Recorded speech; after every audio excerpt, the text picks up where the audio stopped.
After one day of play, the Liberty League baseball tournament rolls on. Both sides have played their first games, and now it's do or die for the Clarkson Golden Knights and RPI Engineers. Good morning, everybody. That's fun to say on a baseball stream. 10 a.m. baseball coming your way in the Liberty League tournament. Toby Zabore, Parker Holland, owner here on the Bombers Athletic Stream, part of the Bomber Radio Network, and it's Clarkson, RPI, Golden Knights, Engineers fighting to stay alive and move on in this tournament. The winner gets to play another game. The loser, they're out of the tournament entirely. Toby, in a double elimination bracket like the Liberty League has set up, it's easy to call this a loser's game, but these two teams have a lot left to fight for. They have a lot left in the tank, and after two tough losses yesterday, playing right here on Cornell campus on Booth Field, you got to feel the energy. They're definitely amped up despite the drizzly weather. As both sides take the field, we'll run you through the defense of the Clarkson Golden Knights and the lineup for the RPI Engineers. Parker, why don't you take the defense for Clarkson in this matchup? Yeah, absolutely. I would love to take you through it. At first base, you've got Chagnon. I apologize for that one. Your double play combination is going to be Jarrett and Vardian. At third base, you've got Cartier. Behind the dish, you've got Figliolino. At left field, you've got Rode. In center, Kiefner. And in right field, you've got Harris. And then pitching for them today is going to be Nicholas Hofacker. Looking at the lineup for RPI in this contest, they've got Aiden Hicks, their leadoff man, the center fielder. He's followed by Joe Primerano. Sorry about that one. Excuse me, try to write illegibly in my lineup like Primerano. Then you've got Ian Oschlager, Ayush Krishnappa at the DH spot, batting fourth. Michael Levinson batting fifth. Then you've got Matt Schottner batting sixth. Karaman Levesque batting seventh. Julian Scarpa batting eighth. And Robbie Reddington rounding out the lineup, batting ninth for the Engineers. On the mound, as you already mentioned, Nicholas Hofacker for the Clarkson Golden Knights. His first game of the tournament, he played in the crossover series, the loss that Clarkson had to Union, when 4 innings, gave up 5 earned runs, 3 strikeouts, 1 walk, and the loss that the Golden Knights took to the Garnet Chargers 10-5. They would win Game 3 and moved on to the Liberty League tournament, where we see them today as Aiden Hicks steps into the batter's box and gets ready to get us set. And Toby, as we get started, I do want to point out something we just saw during warmups, and all of you watching the stream saw. This Clarkson team is a little bit prone to errors. They're third in the Liberty League in fielding errors, and with a wet ball and a high humidity today, a lot of weird skips, especially on a turf field coming up. It's 10:01, cloudy and 44 with a little bit of drizzle as we get set. Game 3 of the Liberty League tournament. First pitch to Aiden Hicks is in there for a strike on the outside corner. It's 0-1, and that's how we get this day started. A fire a little high on the mound to Hofacker. Aiden Hicks hitting .308 on the year, leads the RPI Engineers with 51 runs, and his 143 at-bats also leads the team. He's your everyday guy. Slight wind blowing in from left field as the 0-1, swing and a miss down low on the off-speed, so it is 0-2. Clarkson, the home team in this matchup, designated. They're in their white caps with the Clarkson logo on the front, the green brim, yellow uniforms with Clarkson script across the front, and white pants. RPI, their red uniforms, gray pants, and red hats.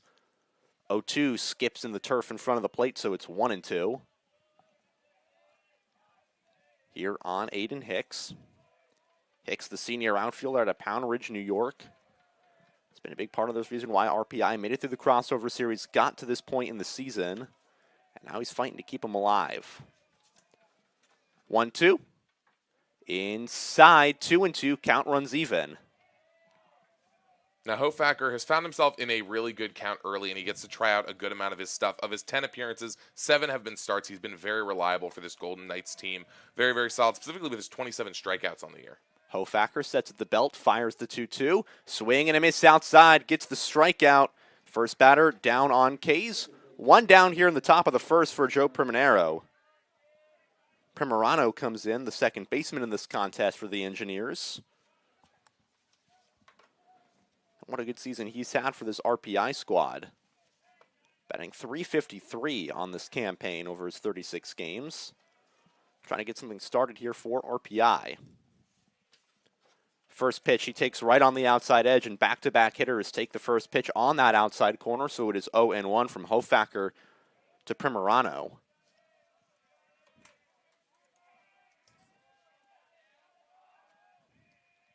Hofacker sets, fires the 0-1, just off the outside edge. Tried to hit the same spot of the zone, but couldn't quite get it across the plate, so the count evens at 1 apiece. Primerano went 1 for 4 yesterday against the Bombers. Scored a run in the contest. Also had a double. The only RPI run of the day was scored by him as that one gets fouled off to the right side and out of play. So the count runs 1-2 on back-to-back hitters.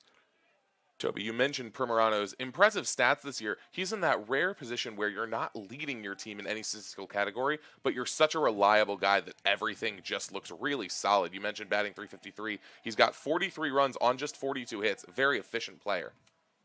Now he faces a 1-2, and he wears that one right off the square of the back. Primerano takes a hit by pitch, goes down to first, and the RPI dug out loud. They got a runner on with one down for the 3-hole hitter in Ian Olschlager. And that's going to be the first time you see today the wetness of the ball and the humidity in the air starting to affect these players. I wouldn't be shocked, to see a lot of these pitches getting away from these guys, specifically at the D3 level where you usually are seeing games like this canceled in weather like this. Liberty League tournament, they're going to play through here on the turf field. Pick off at first, no tag applied. It was a little high on the left of the bag. So still waiting on the first pitches. The first in Olschlager went 0 for 4 yesterday against the Bombers. Olschlager, one of just 2 engineers who has played in 37 of their 39 games. Not a single one has started more than 36.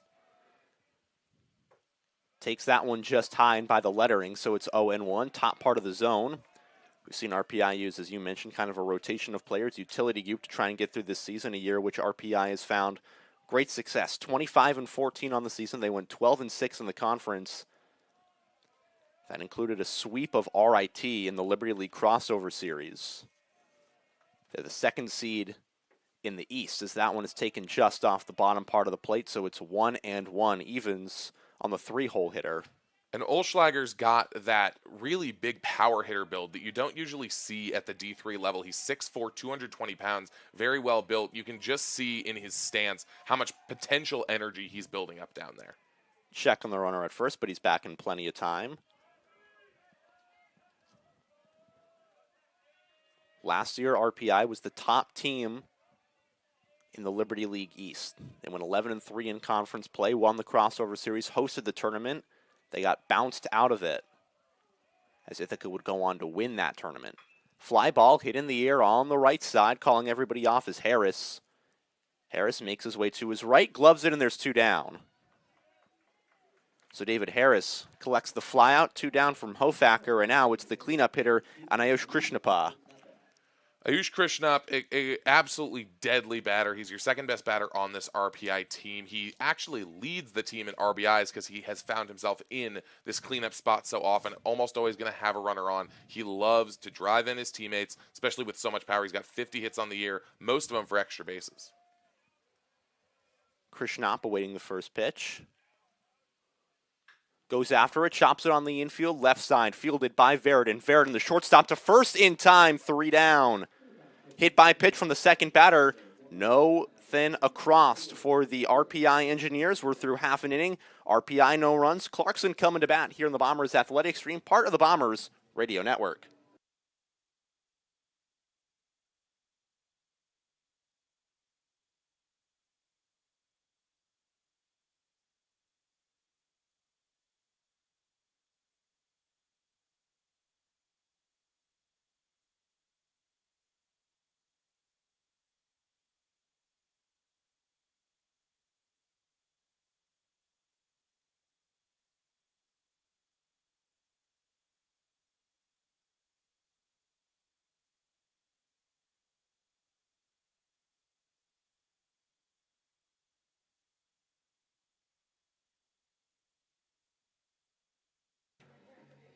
Four up, 3 down. A hit by pitch doesn't come to pass for the Engineers. So now we go to the bottom of the first here from Booth Field on the campus of Cornell University. Bombers hosting the Liberty League tournament. And to the mound right now for RPI, Liam Riordan. He'll get it set. And the defense behind him, he's got Robbie Reddington doing the catch in the outfield from left to right.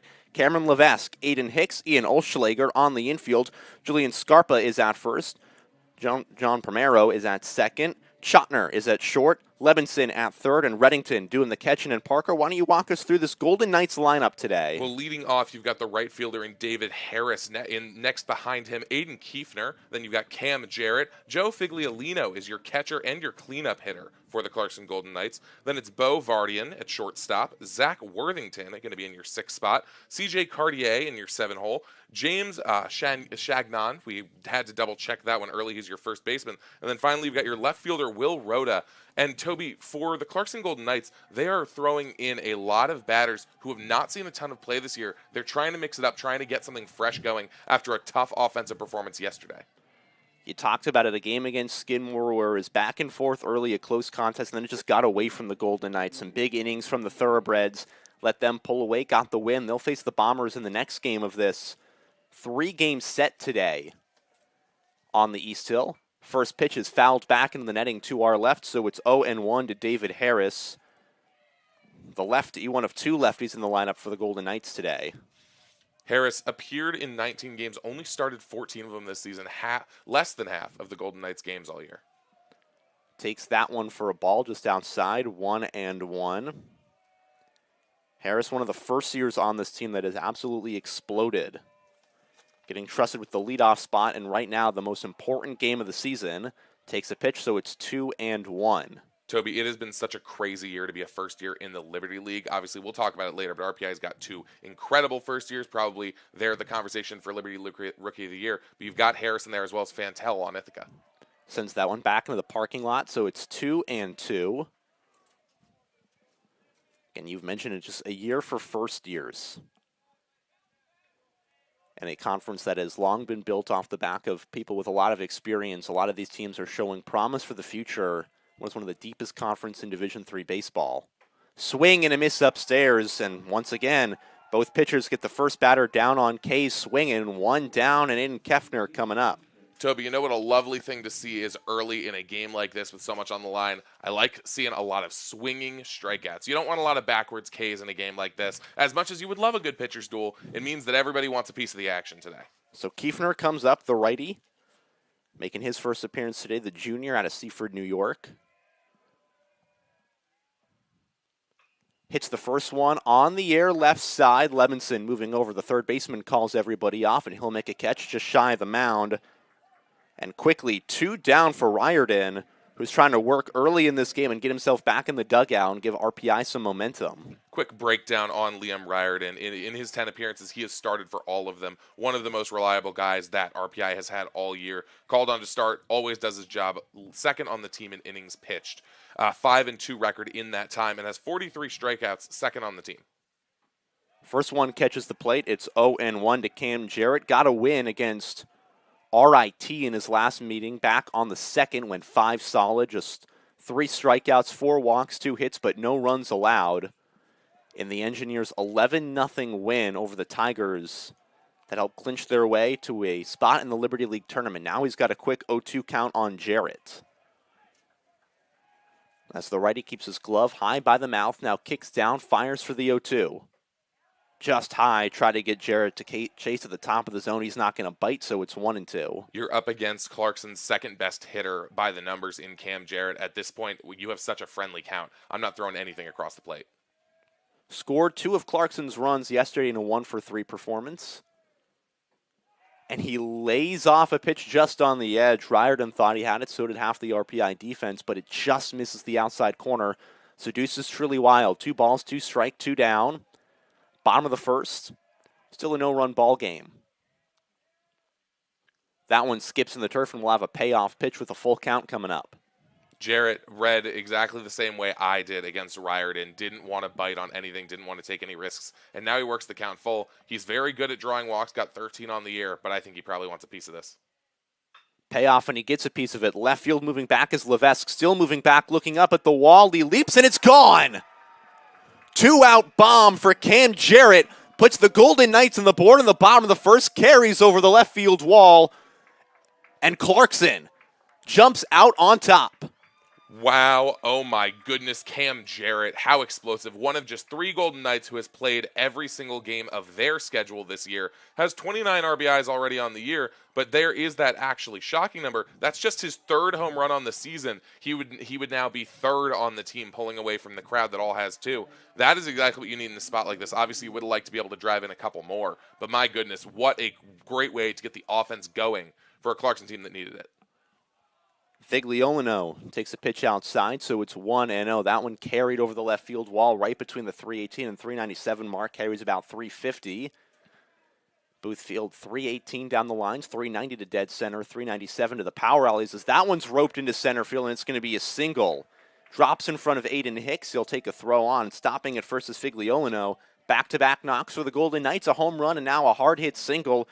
Brings up Bo Vardian. Didn't even get to talk about how good Joe Figliolino is at, once he gets on base, getting driven in. The team behind him been so supportive. He is the team's leading run scorer, with 39 on the year. And now here comes, Bo Vardian trying to bring him in for his 40th of the year. Vardian steps into the right-handed batter's box. And he takes the first one upstairs and outside, so it's quickly 1-0. You're a little surprised to see Bo Vardian all the way in this 5 spot, specifically with the fact that he's batting .388 on the year, far and away the team's leader. Takes the pitch right on the edge. Count evens 1-1. Vardian, the sophomore, went 2 for 4 yesterday against Skidmore. That one off the knob of the bat fouls it down, so it's 1-2. Scored a run, drove in 3, was a big part of the Clarkson offense, had a home run in that contest, also drew a walk. 1-2 down, swing and a miss outside. Riordan composes himself nicely, gets 2 Ks in the inning, but sandwiched between that, a home run from Cam Jarrett. And the Golden Knights, their first time at bat productive, it gives them a 1-0 lead going into the 2nd inning. And we're going to keep it here because, Parker, this is a very interesting game between these two teams. Both coaches on both sides, a lot of experience in the Liberty League, a lot of experience with their clubs and winning in these spots. It's very interesting, Toby. It's almost a tale of 2 different coaching trajectories where you've got Jim Kane, the Clarkson head coach. We'll start with him as the technical home team today. This is his 24th season with the Golden Knights. He joined the team in 2001. He is their all-time win leader with 428 wins and counting if you were able to get the win today. He graduated from SUNY Brockport, so he's always been a Central New York guy. But then on the other side of it, you've got Jason Falcon, the head coach for the RPI Engineers. This is just his 3rd season with the team after being hired in February of 2023. Has been very successful with the Engineers, turned them around pretty strongly. A 2nd-place Liberty League East finish and a win last season, as you already mentioned. But before that, he has coached pretty much all over the East Coast. He was the head coach at Salem State, pitching coach at University of Albany. He was the hitting coach at Holy Cross from 2015 to 2019. And then he was the head coach at Clark University from 1999 to 2015. But Toby, the most interesting one, a team that you have a lot of ties to, from 2007 to 2009, he spent his non-season, his summer season, as the head coach of the North Shore Navigators of the NACBL. Yeah, good and old North Shore Navigators coach. My Times was the broadcaster for the Navigators this past summer in the NECBL. So some good years for those North Shore squads. Made a couple of playoff runs. Year before they won the Fay Vincent Senior Cup in 2010. Guy with a lot of connections in the New England area. And now he makes his way into New York and trying to make this RPI team into a juggernaut. And you look at what he's done in terms of recruiting. You see a lot of that New England connection throughout. A lot of guys from Massachusetts, some guys from Connecticut. Toby, I'm curious, if you're building, if you're starting a baseball program, let's say you're Hilbert, who just added a football program, you need to build a baseball program. Would you rather find a head coach who is kind of a local guy who you can grow your program with, or would you rather bring in a plug-and-play coach who already has the experience built in? I think I would take the coach that knows how to play, guy who has the experience. You want to get that base built up, instill that culture, and then you can move on and get a guy who might be more local. As you get Michael Levinson stepping into the box. RPI down by a run after the home run in the bottom of the 1st. Takes that first one down by the knees. It's 1-0. Levinson coming off a big day. Went 2 for 4 with an RBI against the Bombers. Had the only RBI of that contest in the 13-1 loss for the Engineers against Ithaca. Pop up. Right side and foul, so it's 1-1.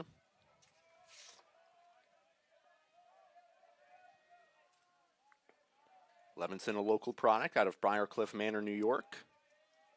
Another first year as RPI has found success with their first year players. Holds up on one on the edge, but that's going to be a called strike regardless, so it's 1-2. The third baseman as Hofacker trying to work a quick outing. He got through the first efficiently, just one hit batter, a strikeout, and then two putouts. That one misses in the outside batter's box, so it's 2 apiece. And you said it, Toby. Obviously, Levinson, the first year out of Briarcliff Manor, New York. He's one of the first years that has been so overwhelmingly productive for this RPI team in a way that has really given them a ton of life and is their hope this postseason to get out of this loser's bracket. Takes one inside, so the count runs full to the leadoff batter, the 5-hole man in this inning. As the 19th pitch of the outing comes in from Hofacker. He's worked fairly efficiently to this point, but working that count full is Levinson trying to drive that pitch count high. Payoff. Ground ball on the infield. A nice diving play by Shagnon covering his Hofacker play at the bag. Safe! They're going to say Hofacker was off the bag. And an infield single from Michael Levinson beats out the throw, and a man on with nobody out to start this inning is exactly what the Engineers' offense needs. That was impressive speed coming out of Levinson. Really, really good wheels throwing on there. Great effort from Hofacker to try to get there in time, but he pulled his foot off trying to reach for a throw that was just a little bit off. Ends up being an infield single, as you said. Great play by Shagnon as well to keep it in front. Now the only lefty in this RPI lineup. Schottner takes a strike. It's 0-1. Matt Schottner, the left-handed hitting shortstop. Tries to even this game for RPI with a runner on.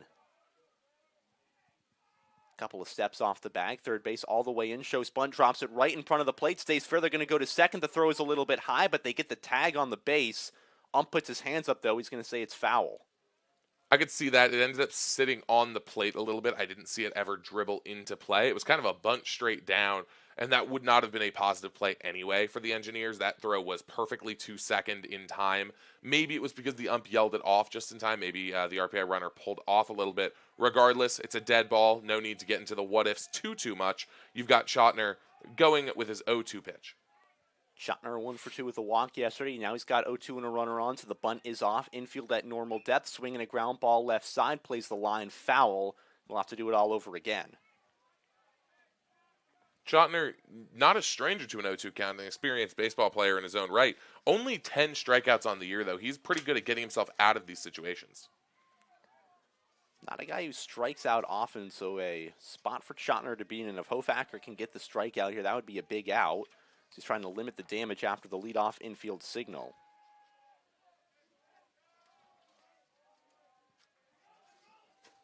Oh, 2, no out, runner at first. That one is lined through the right side, base hit. Moving over to second is Levinson. Levinson puts the brakes on, stops and goes back. A hot shot single and back-to-back knocks for the Engineers has him rolling in the second.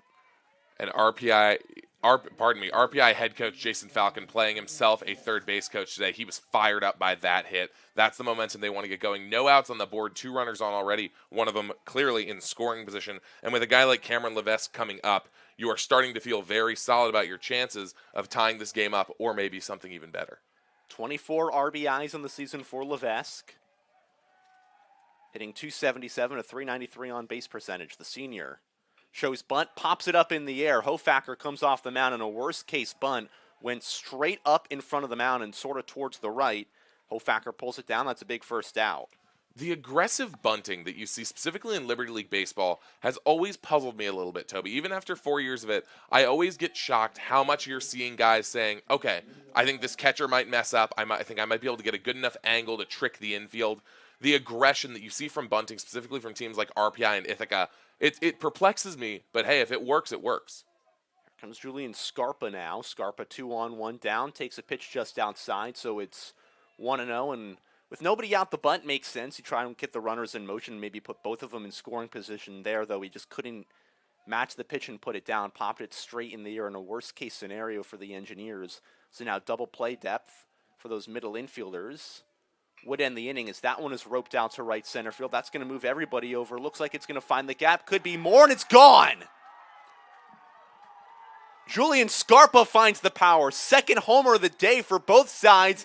It's a 3-run shot, and RPI jumps back in the lead. It's 3-1 Engineers. My goodness, Toby, was that something special to see? We were talking about earlier with such a heavy humidity. I wrote it down earlier. It's 93% humidity out, and we talked about the fact that balls might not carry as far. But even with a 397 back there, that ball traveled just about 400 feet to get out of play. An absolute dinger for Julian Scarpa. Just kept carrying for Scarpa, and now the 9-hole hitter in Robbie Reddington, with 1 out and a 2-run lead, takes a strike. It's 0-1. Reddington obviously behind the dish for the Engineers today. You see a lot, behind for the Engineers. I almost got my teams mixed up. Mascots, how can you? But you love to see the power that you get low in a stance from a catcher. Puts that one high in the right side. That one is findable for David Harris, so he pulls it down. 2 down, back-to-back flies into right field, but Harris is able to settle under that one, and now it brings up the top of the order in Aiden Hicks again. He started his day with a swinging strikeout. Hofacker trying to get back to that again. 2 singles started this inning, an infield one, and then one that went into the outfield on a hot shot, a failed bunt, and then a 3-run homer by Julian Scarpa. That's how this whole second inning is played out for RPI. First pitch is taken just off the outside edge, so it's 1-0 to the leadoff center fielder. We gave Aiden Hicks his love earlier, but it is hard to overstate just how great he has been as a leadoff hitter. He has drawn 25 walks in the year to add to his 44 hits. Just about the perfect guy to get yourself in a good spot early. Left side, Cartier fields first in time, and the inning is over. Not before RPI is able to put some damage on the Golden Knights. A 3-run shot by Julian Scarpa, and after they enter the inning down 1-0, they exit up 3-1. And Parker, we're going to keep it here between innings. What a job this RPI team did being resilient. You look after that, you give up a solo home run, you have the single, things feel like they're going a little bit rough for Riordan, then he gets out of it with a strikeout that almost leads to immediate momentum, and that's followed by the infield single. That just fired up this RPI team. Absolutely, Toby, and it speaks to the depth and character of this RPI team. Being as young as they are, you could see them getting a little bit rattled, or you could expect to see them, rather, getting a little bit rattled, going down 0-1 early to a beautiful home run that we saw in the first inning from Cam Jarrett. But then the ability to rally, you find yourself in a great spot where Levinson and Schottner both single early on. Get yourself in a good spot. Cameron Levesque obviously flies himself out on an attempt to just advance the runners, but then just a great sequence. Julian Scarpa finds himself in a good count, finds a pitch that works for him, and ropes it into deep right field. It was about as perfect a sequence as you could write up if you are the RPI bench and the planning committee, if you would, the coaching staff. Now they find themselves in a spot with a 2-run lead, and you're in a good spot to defend it. Perfect spot for this RPI sweep. They're going to have to face the 6, 7, 8 batters for Clarkson. It'll be Zach Worthington, CJ Cartier, and James Chagnon coming up. It'll start with Worthington. Worthington will be playing his first game since April 28th against Hobart. He went 1 for 4 in the contest with 2 RBIs. That included a home run. Came as his first hit of the season. It's the first-year catcher trying to make an impact on this game. First pitch he'll see is taken well outside and top, so it's 1-0 from Riordan to Worthington. Trying to switch up their lineup today is Clarkson to provide a kind of spark in this spot. Worthington in his 4 games is batting .091, not exactly what you want to see in your first year out, but it makes you question why he is necessarily playing in this spot. But at the same time, you love to see the opportunity being given to a young hitter. 2-0 works inside, so it's 3-0 from Riordan to Worthington. Riordan had a tough first inning through 18 pitches in the frame. Now he's on his 22nd of the outing. And it's taken for a strike. Looking all the way was Worthington, no matter where that was going to be. He just shouldered the bat, so now it's 3-1. Worthington, the DH, settles back in, foul ball right side. Nice speared play by Julian Scarpa, but it won't matter. Toby, something I would be remiss if I didn't mention. I spotted it during the first inning with Zach Worthington. He has an absolutely tremendous mustache. It's something that you don't see a lot of first years in college able to grow. He has just that power hitter mustache that, from Ithaca's perspective, you see from an Ethan Dadabo. Swing and a miss, strikeout, the third of the day for Riordan. So one down. We got a clear look of it right there from our perspective here in the press box, and that is impressive, especially 1 year into college. Mine took 4 years to fully flesh out to get to where it is now. His came in just one, as coming up now is C.J. Cartier, the third baseman. First pitch is taken down low, so it's 1-0. Good job working back from Riordan, the last one to earn his third strikeout of the ball game. Cartier, one of the other players who has played the vast majority of games for this Golden Knights team. His 124 at-bats are second on the team. Ground ball leads up Priminero, but he's got plenty of time to fire it onto first in time, 2 down. Quick second out. I keep calling guys reliable, and then they keep getting knocked out pretty quickly. The one guy had something the opposite to say about, well, he just hit a 3-run homer last inning, Toby.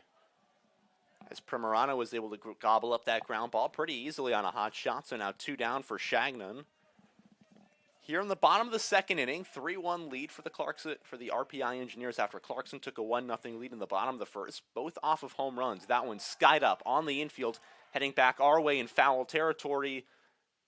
And making a nifty play behind the back is Robbie Reddington. The catcher comes down with it, and the side is retired. 1-2-3 for the first time today on either side. Down go the Golden Knights. RPI will retain their lead going into the third inning. Parker Hollandoner will have play-by-play duties when we come back here on the Bomber Athletic Stream, part of the Bomber Radio Network.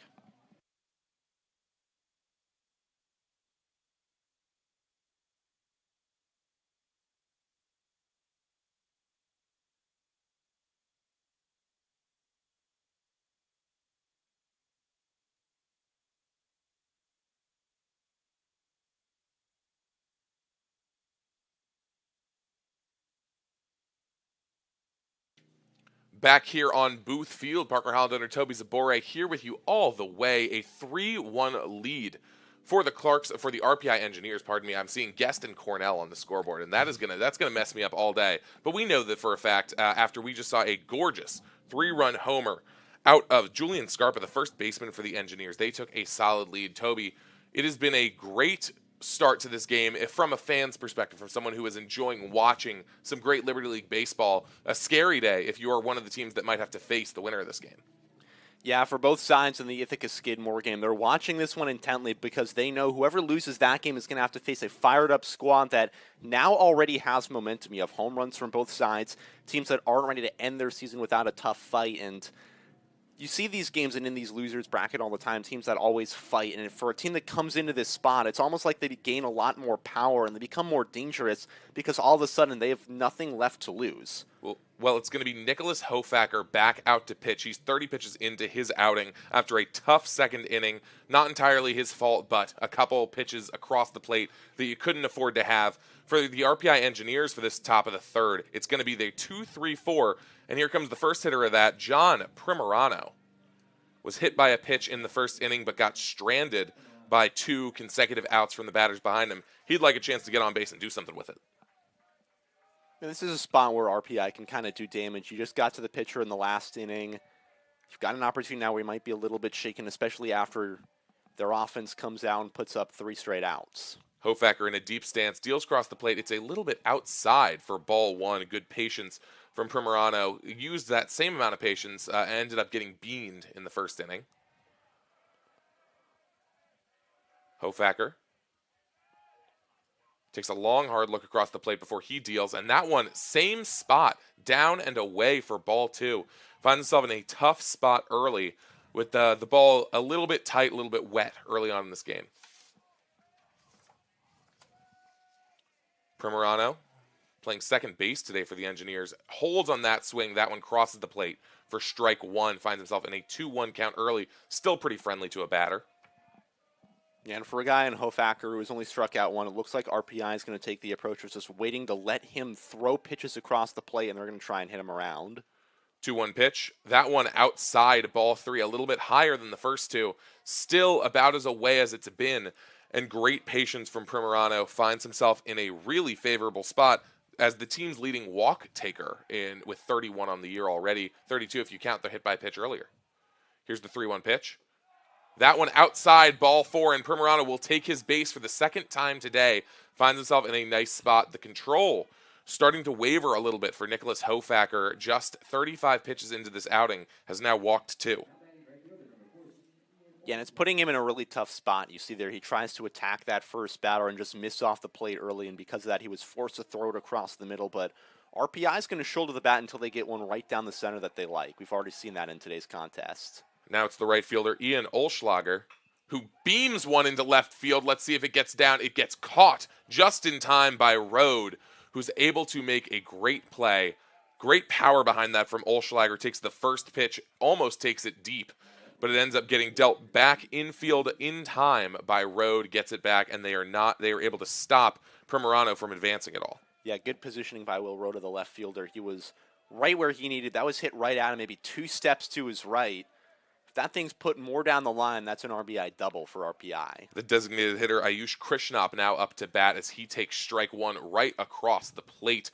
Krishnop, Toby, I can't help but notice his peculiar batting stance. He holds his bat very high, brings it back down into a pretty normal swinging motion, but my goodness, the way he holds his bat, it would be distracting me if I was the pitcher, as the pickoff attempt is no good on the first base runner. You know what? It reminds me of like Kevin Youkilis's batting stance. What a pull, Toby. That's why we have you in the booth today. The 0-1 pitch. He's going to check it back to first base again. Nicholas Hofacker does not want to allow anything cheap or free, even, for John Primerano, who has only attempted 13 steals this year, but has gotten 12 of them. Finally going to deliver the 0-1 pitch to Krishnop. That one swung on, dribbled into short left, and it is going to get to second in time, but it is going to miss the throw to the first baseman. That was Jarrett, who just barely missed the throw to Shagnon, so the runner will be safe at first, but it will be costly on the fielder's choice as the runner at second, Primerano, retired. Well, they go the short way for the good out, and I think that was the smart move, but just going to be a fielder's choice, no error rewarded. He beat that throw out and no advance. That's one of those plays where you just kind of have to take whatever out you want to get. They get the short out, you get the lead runner, no runner in scoring position, but you still have a guy on with 2 out, and the guy in Levinson who started the damage in the last inning. Levinson back up. He singled, obviously, at the start of the second inning for the RPI Engineers. Hofacker, now at 39 pitches on the day, deals ball 1. But a tough start to the outing. He's been able to work himself back into a pretty favorable position if he's able to get this out here. As he surveys, then deals. That's swung on, and that's drilled right into center field. That's going to be a base hit. Just a single, but it will advance all the runners. So with 2 outs, Levinson, his second single of the day, pushes Krishnop forward. And my goodness, a runner in scoring position once again for the Engineers, Toby. And this is perfect spot for RPI, as you mentioned again. Runners in scoring position, 2 down. This is similar to where their damage came. It was only 1 out in the last half inning, but again, runners in scoring position, 2-1, and this part of the lineup with Chotner coming up, a guy who already has a hard-hit single on the day. This is where RPI can do their damage. Matt Chotner, the shortstop, now up. He had Hofacker's number in his first at-bat. Let's see what he does with it here. Hofacker deals that one high and outside for ball 1. Against a lefty, it is interesting to see the opposite outside call. That one seemed a little more intentional. Hofacker checks on his runner at second before dealing across the plate. That one also outside for ball 2. Just painting the opposite batter's box, trying to see if he can get Chotner to bite on something. So that's 2 balls with 2 outs, no strikes, runners on first and second. Hofacker surveying once again. He deals. That one across the plate for strike 1. A gorgeous pitch right along the outside, just painted the plate, Toby. And I really like this approach that RPI is taking. They're waiting for Hofacker to throw them a strike before they even start to swing their bat, unless it's right down the middle. The stance for Chotner changing just a little bit as he swings on that one, and it goes to the third base spot. It gets dribbled a little bit. Can he make it in time? Throw is not in time. It's a wild throw, and a runner's going to score on it. So my goodness, what a sequence of events to catch you up. The throw from third, the catch from third was bobbled. He tried to get it off in time, did Cartier, tried to get it to Chagnon. He ended up throwing it just wide of him, so the runners on second and third end up advancing. The runner is safe at first, and a run scores for RPI. And Toby, while there's going to be a pitcher's meeting on the mound, talk me through that incredible sequence for RPI, everything breaking pretty much the best way it could. Well, in that moment, it's kind of one of those things where you almost, as the third baseman, you want to get the out. You get it. You knock the ball down. In that moment, you kind of have to eat the throw. It's a tough ball. It's a wet ball coming off the turf. The runner is making his way down. It's a very low chance that you're going to get the runner at first, but you saw Cartier knock it down and try and make a play at first. The throw is just a little bit low, and because of that, the error is going to score a run in E5. It's just one of those where as a third baseman, you make a heat-of-the-moment decision. You throw it down to first, but in that moment, the runner is basically at the bag. Kind of just eat that play and load the bases up with 2 outs and trust your defense. So the fourth run will be an unearned one for Hofacker, but it's still one that you want back, a negative sequence.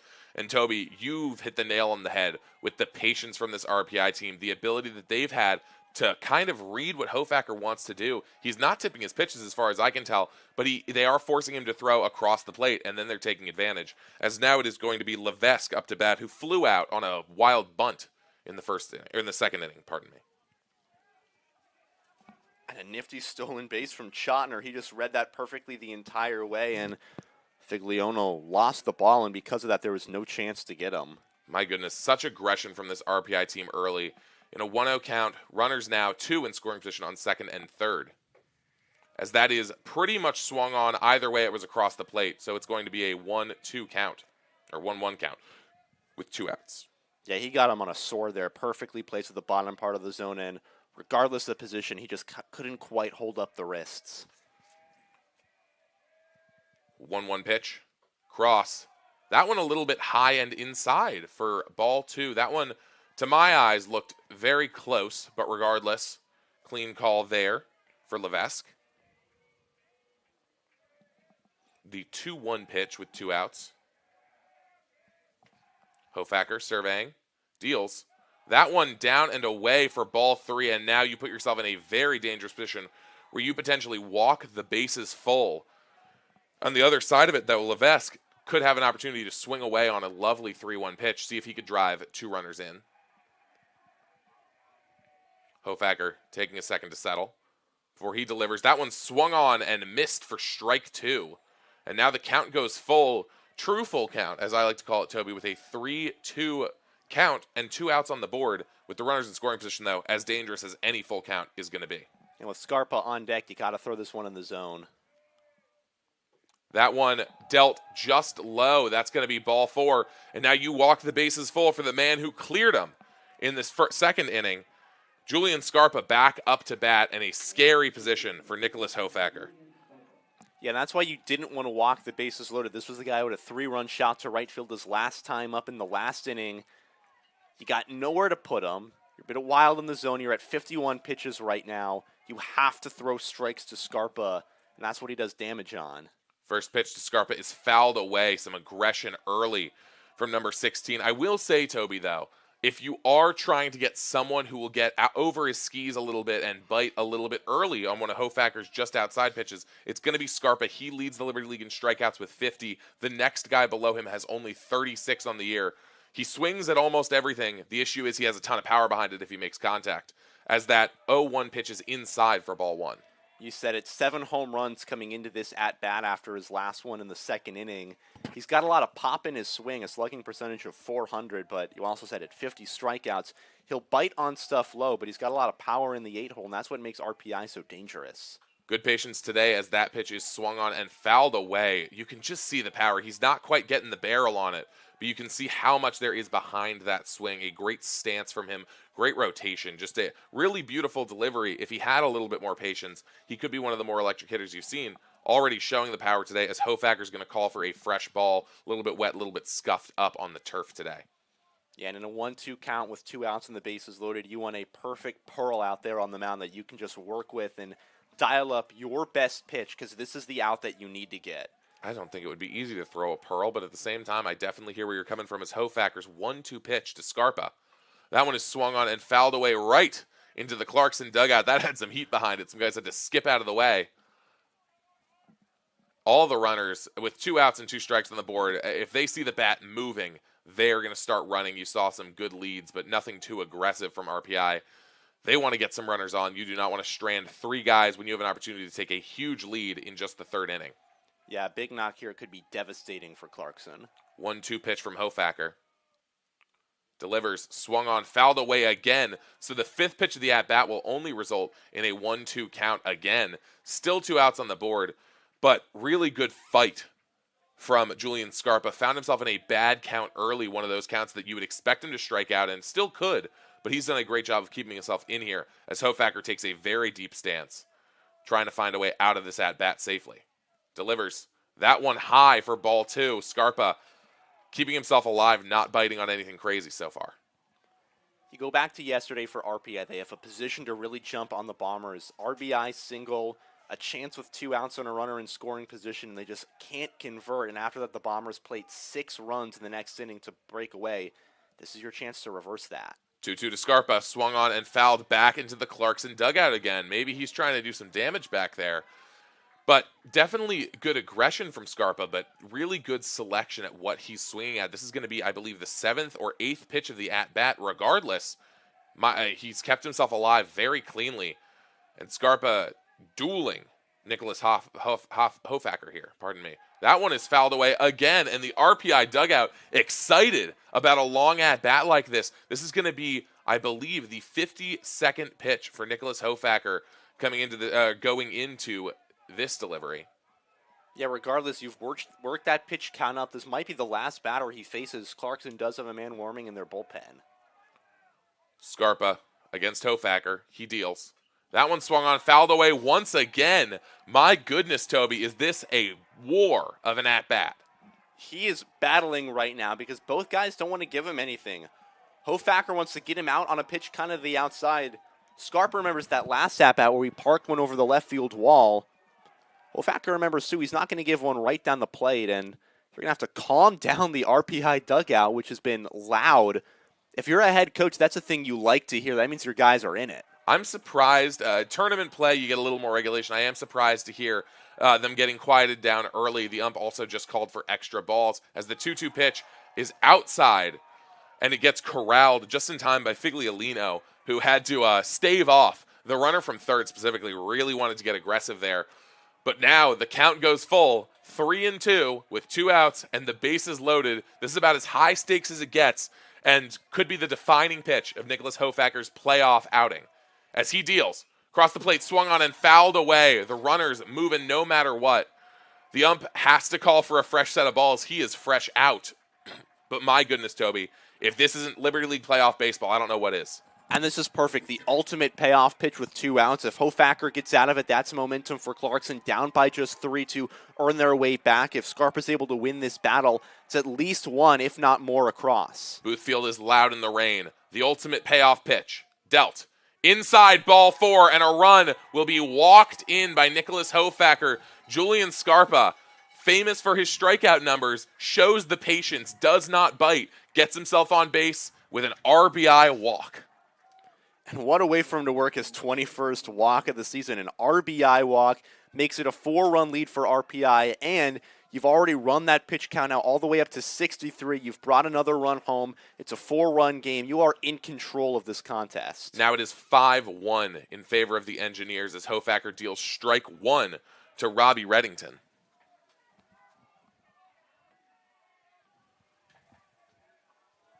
Reddington flew out in his appearance in the 2nd inning. Now sees Hofacker for a 2nd time. Inside for ball 1, the 1-1 count. Bases still loaded after what has been a disastrous 3rd inning. You needed to steady the ship a little bit after what was a tough 2nd inning. But now you end up walking your first batter. The second one flies out, and then a tough fielder's choice that arguably could have been a double play would have ended the inning. Instead, it's been a 2-run inning with an opportunity for a lot more for the Engineers, as that pitch is good for strike 2. And you go back to that, the error that scores a run, and even though it won't show up on the stat sheet as a run against him, it starts to unravel you in the brain as a pitcher. You give up that error, and all of a sudden you're rattled on the mound, and it's showing. He can keep himself afloat with the 1-2 pitch. That is swung on, though. It's going into deep right field. Will Harris be in time? And he gets it to clean up the inning. So in all fairness, Toby, it could have been a lot worse with the bases loaded and a good hitter up to bat. If Reddington had found a way on base, you would have had to deal with the top of the lineup. Regardless, 2 more runs score for RPI on a messy fielding inning and a rough pitching outing for the Clarkson Golden Knights. It is 5-1 RPI, and we will be right back on the Ithaca College Athletic Stream.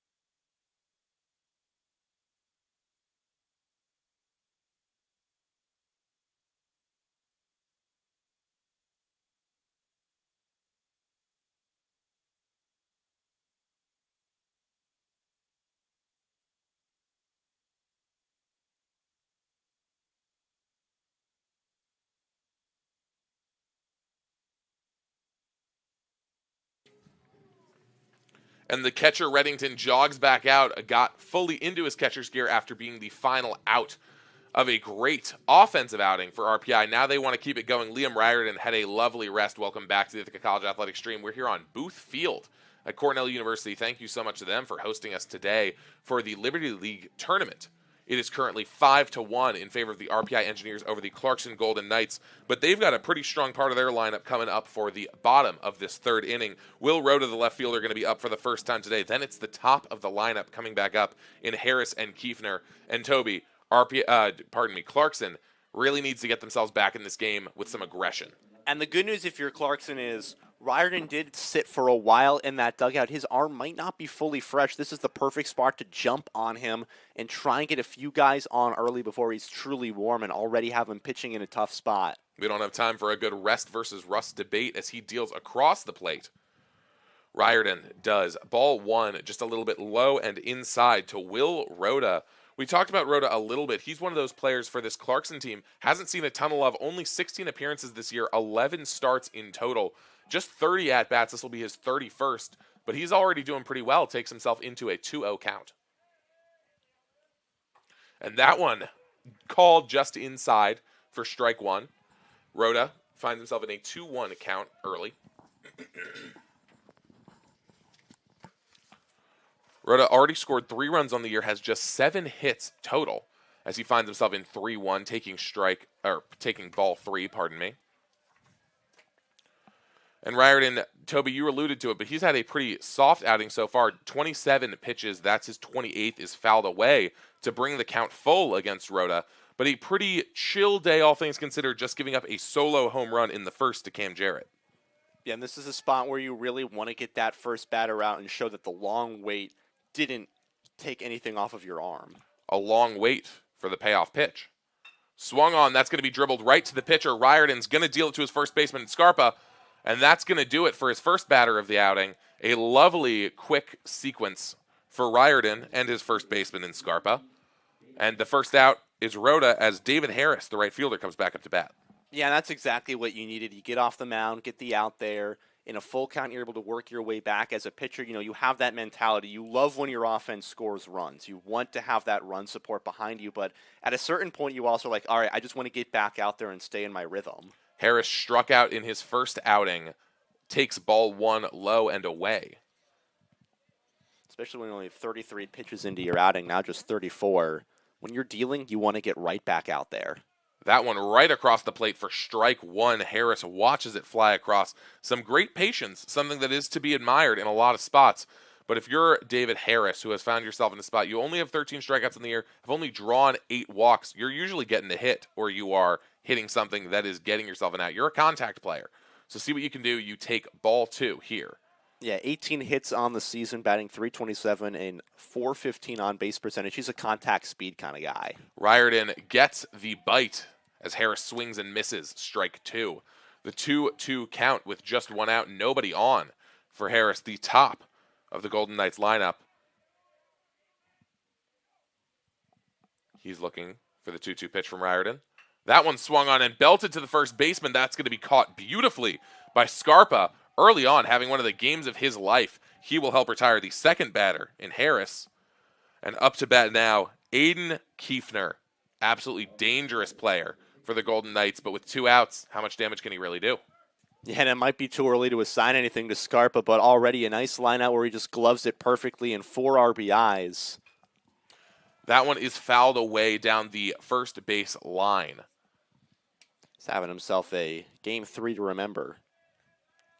Kiefner has been dangerous all season long, batting .296 on the year. As I said during his first at-bat, the most at-bats on his team, as that one is going to be dribbled into the shallow infield, and that's not going to be in time. The throw will not be. So that will be an infield single. I believe that will end up getting scored as an error as it went off the glove of Riordan. Right around the mound, it was a weird bouncing grounder off the bat, but regardless, it's going to be a first base taken for Aiden Kiefner as Cam Jarrett, who had a solo home run in his first outing, has a chance to potentially have a double, or a double home run, a 2 RBI home run, Toby. I'm sorry. You're all good. That'll be ruled as a single. I'm completely fine with that. I prefer that. It was a lot of power coming into the pitcher. He's not supposed to be playing catcher. Yeah, it's not one that Riordan's really supposed to get. It deflects off his glove. It's kind of one that you let your shortstop take most of the time. There's a really good play by Levinson to make it close, and you saw there Riordan a little frustrated at himself for even going at it. And he wants some revenge against Jarrett, who obviously had that solo homer against him in the first inning. Finds himself in a 1-1 count against Jarrett, who, taking a similar mentality to the RPI batters, not really wanting to swing so far. Riordan delivers. That one is swung on right to the second baseman. It's going to be played to first base. Routine spot. Primerano to Scarpa. And that's going to be a relatively simple third inning for Liam Riordan. Does end up giving up a rough single. But at the end of the day, no runs score. And it's going to be a lovely way to send him back to the dugout. He gets to keep resting that arm, gets to keep himself fresh. Only 43 pitches on the outing versus Nicholas Hofacker, who we might not see coming back out after 67 pitches, Toby. Yeah, and you see that. He kind of drove his arm back up, and he is going to be back out. Pardon me. So as we get ready for the top of the fourth inning, we'll keep it here as we talk about this specific decision, Toby. 67 pitches in. He's already surrendered 5 runs, only 4 of them earned, obviously. What are your thoughts on keeping Nicholas Hofacker out here with a pretty fresh bullpen, all things considered, after one game? I think both of them Clarkson is seeing those as rough innings, but they're kind of big innings that all unraveled at one point. You go back to the second, it was a 3-run homer by Julian Scarpa. Cleared the wall, you take that away, it's no runs. You go back to the last inning, it was that error from third base, and after that, everything just kind of went loose for him. You want to give him some momentum and something in his own mind that he can get back out there and put some numbers across. You also want to think about it. If you win this game, you have to play another game later this day. You don't want to take too much out of your bullpen in that spot. If you do, you're not going to really have anyone for that game. That's another must-win game on your book and a way to play into tomorrow for a Liberty League championship. So they're going to trust that Hofacker has some opportunity to get back out there, keep his pitch count relatively good for his spot right around the 78 mark is where you want to exit this inning. You save one inning of your bullpen, and you might build him some confidence in the spot where the last 2 innings have unraveled at one specific point rather than being really failures on him. Well, it's a fresh day for the RPI Engineers against Nicholas Hofacker, as it's going to be their 1-2-3 up to bat top of the lineup. Aiden Hicks, the right fielder, center fielder. I was right the first time. He has struck out and grounded out today. Now he wants some contact to get in on the fun against Hofacker. First pitch is low and dribbles off the catcher's mitt for ball 1. As I said, it's going to be Hicks, Primerano, and Olschlager coming up guaranteed in this inning. Barring anything absolutely crazy. So 1-2-3 for RPI. Good spot for the Engineers. Number 1 leading off as he swings for strike 1. Misses it. Doesn't even get a piece, but really good. Just really great delivery. This RPI team, clinical batting delivery, even though you have a guy like Chris Schnapp who has an interesting batting stance. Just beautiful swings from this RPI team as that one is belted into left field. It's going to be a simple base hit. He's going to look for it, but Hicks is going to hold on at first base. That's going to be an easy single for him. Great contact for his first hit of the day. A great way to start off the 4th inning for the Engineers. And back up, going to be Primerano, who's looking for his first hit of the day. Technically hasn't even had an at-bat yet, Toby. He's been hit by a pitch and has walked. Yeah, this is a guy who's just really good at seeing the strikes. And again, that first one was a 1-1 count that he wore right between the numbers on the back. That second one, he worked a good count, got his way on base, and that was the start of the inning. kind of unraveled it from there for Hofacker. Again, he gets the line out. He's the guy retired on the fielder's choice, that 6-4 put out, but he's able to make some moves happen, and this is a big spot for RPI. You want to get at least one run in this inning and keep pouring runs on. You know Primerano's got good power, but at some point, you don't want to just walk him every time, as that one is popped way up. It's going to be a foul played by the first baseman. It's going to be dropped. My goodness, Shagnon thought he could get under it in time, ends up getting away from him. There's not sunlight, there's not spotlights. It's a cloudy, misty day, but the ball got lost in the fog, the white clouds way above us. And it ends up being a dropped foul ball. Good news is no one gets to take a base off of it. Bad news, you could have had a free out there. If you're Hofacker, you think about that, well, I still get a strike out of it. It's an 0-1 count. You can still pitch your way, but it's just one of those tough breaks where you really wanted an out in that spot. Primerano shows a bunt, ends up dealing it straight down between the catcher and the ump's legs. That was actually pretty impressive on the angle from that. But it's going to be an 0-2 count for Primerano, who's staring down his worst count of the day. Another batter from RPI we see go to bunt and ends up pulling back. We've seen a couple that we saw in the first inning where he was able to pull back and then got out, then the pop out to the pitcher. Hofacker 0-2 pitch. That one is swung on and belted right to the shortstop. Is going to deal it to second in time, and the double play is going to be called successful. My goodness, an excellent sequence where the shortstop in Vardian almost dribbled it away. He got down and was able to just kind of shovel pass it off to his second baseman in Jarrett, who fired it to Shagnon, who redeems himself for the dropped foul with a beautiful double play completion. That was just really good composure by Vardian. He sees it on the ground. He's able to pick it back up, recovers nicely in time, and they don't rush the throw from Jarrett to first. And now it's going to be Olschlager back up to bat.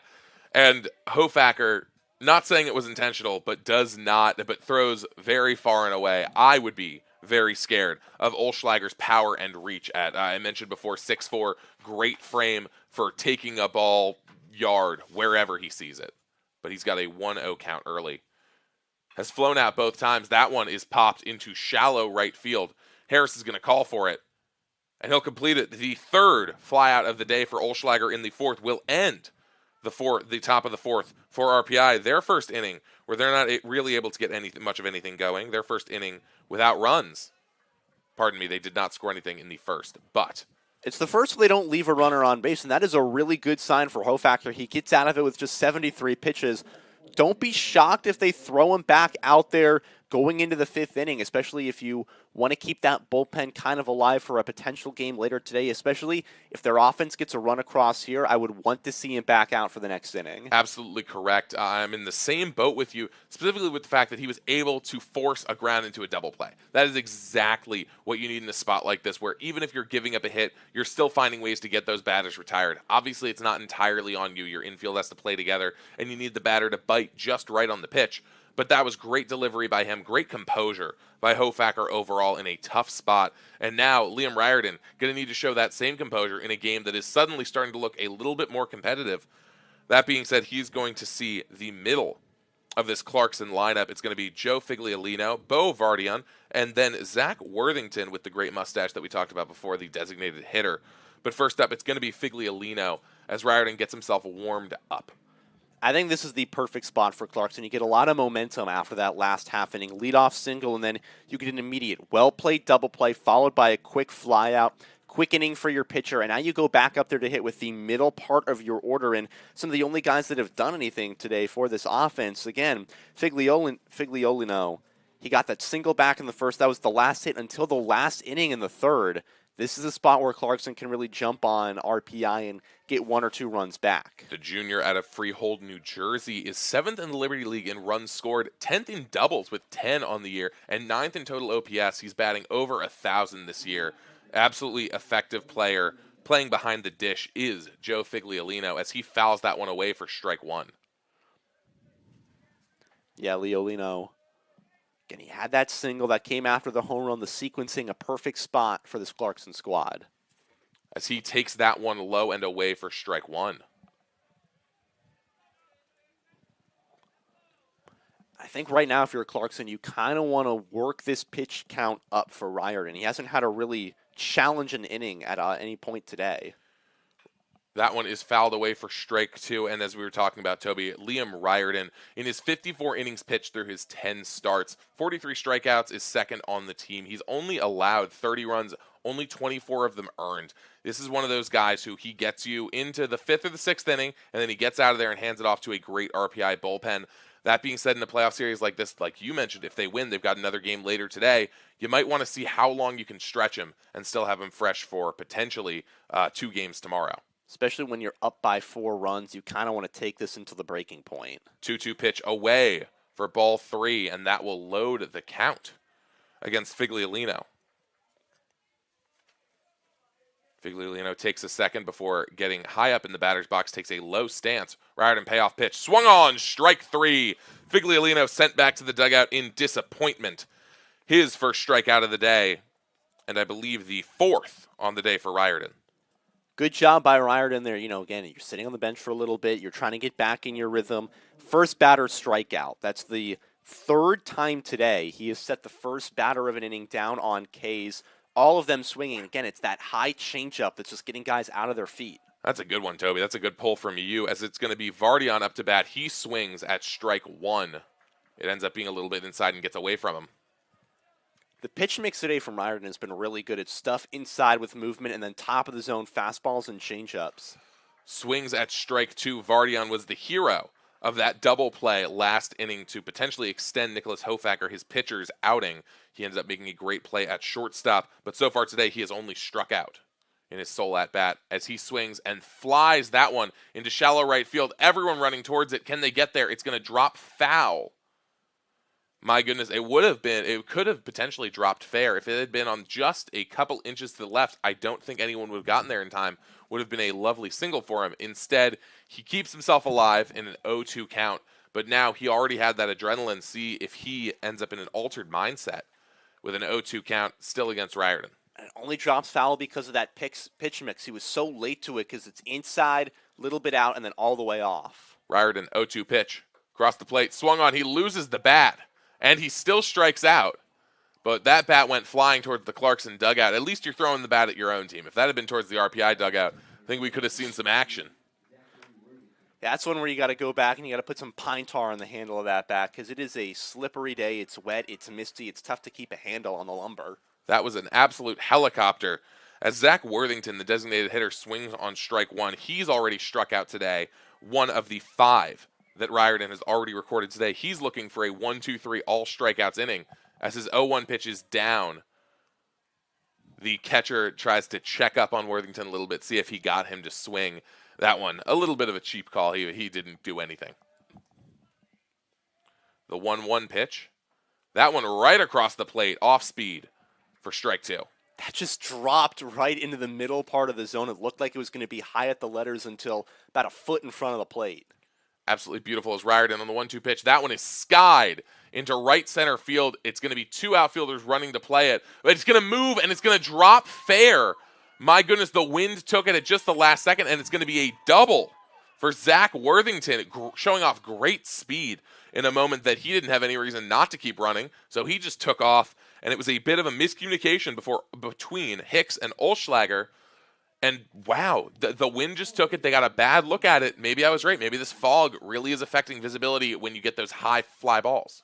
Olschlager and Hicks both tried to track it towards the middle part of the right center field, but it kept carrying in the mist, and I don't think they picked it up out of the sky until it was too late and down by the bullpen wall. And you saw Riordan there. He was walking off the mound confident that the inning was going to end, kind of put his arms up in disbelief. Our scorers checking to see if that will actually be ruled as an error on the outfielders. I would expect that just to be a straight-up double. Great base running from Worthington, as now it's going to be C.J. Cartier, the third baseman, up to bat. He takes strike 1. Riordan, one of his very few hits given up today as he deals ball 1 low. Yeah, I'll be honest, I would call that, yeah, and they ruled it right there at double. Yep. It's tough to call that an error because you can almost put that on the center fielder too, because Hicks was calling everybody off thinking that was his in dead right center field, and when you do that, you move the right fielder over to you to back you up, and you have no one in the spot for it. And frankly, it wasn't too far from being a homer, so that just had beautiful power on it regardless, as now ball 2 dealt to Cartier. And this is a spot where if you're a Clarkson, you need to cash in. 2 outs on strikeouts, you get a bit of momentum in the last half inning. It's taken away on 2 Ks, and now you got to get a run across. Cartier swings on that one. It's going to be skied into shallow left field. That one a lot simpler. The left fielder calls it off. It's going to be a routine play for Levesque. He's going to retire Cartier, and that will do it for the inning. It did not end up being the beautiful 1-2-3 all Ks inning that Riordan wanted, but he still allows no runs, and RPI holds on to a solid 5-1 lead. Toby, you're going to take back over when we come back here on the Ithaca College Athletic Stream.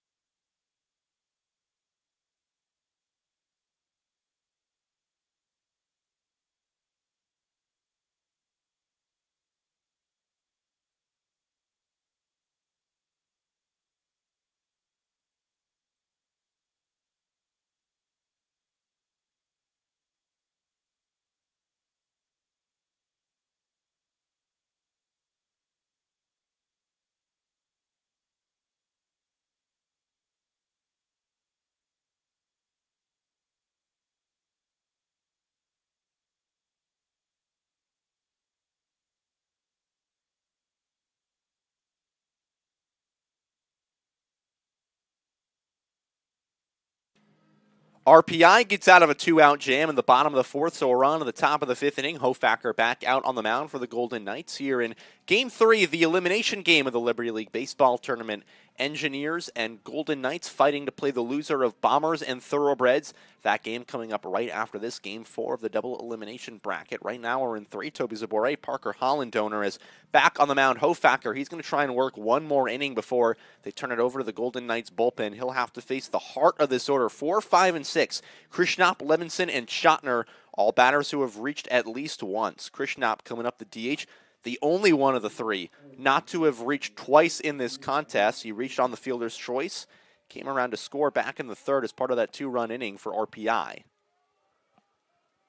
With that wild Kevin Youkilis-esque batting stance that you pointed out, Parker, takes one outside, so it's 1-0. It's like I want to call it like a bait, like a predator in the wild trying to draw me into some kind of trap, trying to draw someone in, notably Nicholas Hofacker, into a rough pitch that he can take advantage of. Takes that one outside, so it's 2-0. He keeps that bat like parallel with the pitcher. It's almost pointed out right at Hofacker on the mound. Then he pulls it back around to swing. We haven't seen that yet in this at-bat, though, as he shouldered it, waiting for Hofacker to throw him a strike. Swing and a miss. It's 2-1 as RPI keeps up their patient approach. I almost feel bad mostly talking about his stance. Now, notably, it's because he hasn't been too productive so far today. Reached on a fielder's choice, ended up scoring on an error. But it's just so distracting. But, hey, it works. Where's that one inside? Just by the hand, so it's 3-1. Good range by Figliolino to pick it out in front of the gloves. So it's a 3-1 count to the leadoff batter in Krishnop with Levinson due up after him. RPI has 5 runs on the day. They've both come in big innings. None in the last one as he wears that one down below the lead. He's a lead-off walk in back-to-back frames given up. Now, Toby, you talked about, and I will give credit where credit is due to head coach Jim Kane, who has kept Hofacker out so far, although that is looking like it is time to change. Hofacker, in his 7 starts this year, had gone 35 1/3 innings. You can do the math there. They're usually able to get him to go 5 innings and change. Sometimes you pull him a little early. Sometimes he gets to go a little bit into that 6th. He is going to be done today after 4 innings. He's not going to get his 1/3 extra. It's time to make a change. And Toby, they're bringing in number 12. As in comes the lefty for the Golden Knights. We'll have the line on Hofacker shortly, but right now it's Nathan Hartley, the sophomore out of Belmont, Massachusetts. 6 foot. Tries to come in and settle it after the leadoff batter draws the walk. And Parker, why don't you walk us through what so far Hartley has done this season? Happily, it's surprising to see him this early in a game. He is usually your closing reliever for this Clarkson Golden Knights team. 3 saves on the year, 13 appearances, 28 2/3 innings. So he can be a solid long reliever. This is a spot where if you're lucky, you get to ride him to the end of this game. It's absolutely possible. Has only given up 12 earned runs and has 34 strikeouts on the year. Now, Toby, that's impressive because that is more than halfway to their ace, Cole Riskin's strikeout total in half as many innings. As we have the line on Hofacker, not quite done with the runner on first being earned to him, but Just 4 innings, 4+ with the runner on the walk, 6 hits, 4 walks, 1 strike on the day. He's currently got 5 runs given up, 4 of them being earned. And you talk about them going with the guy who's usually a closer. In this spot, you want to bring in your best reliever out of the bullpen.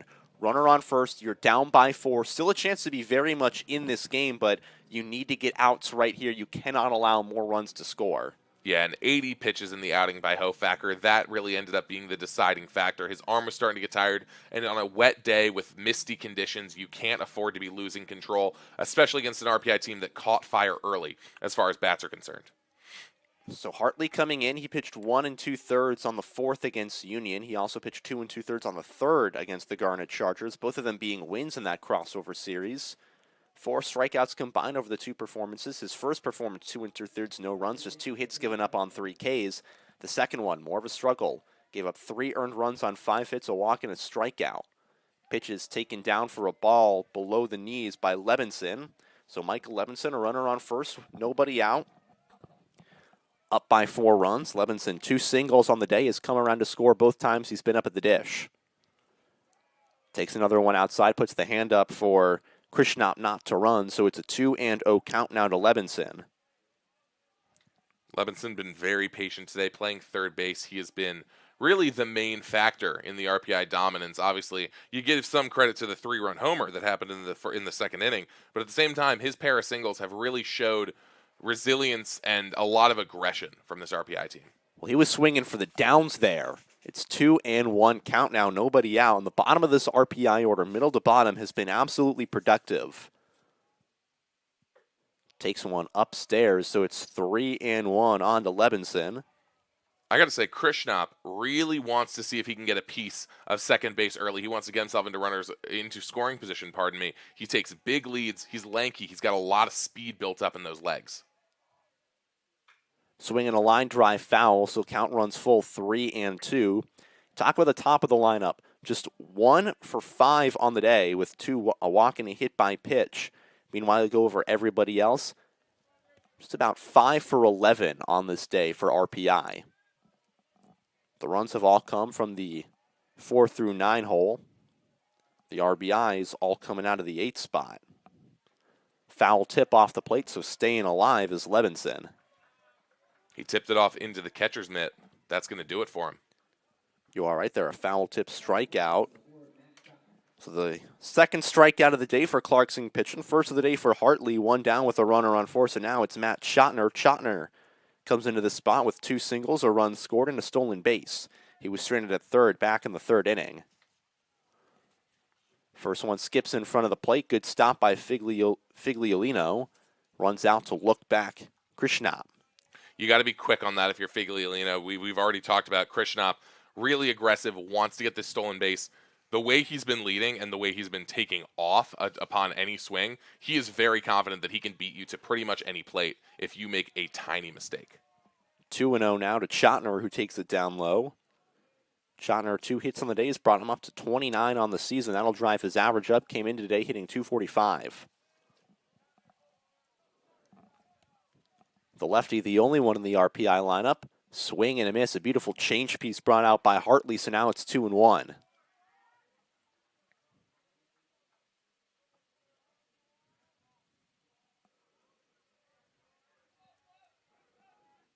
Delivery just low. 3-1 to Schottner. Does a good job of laying off.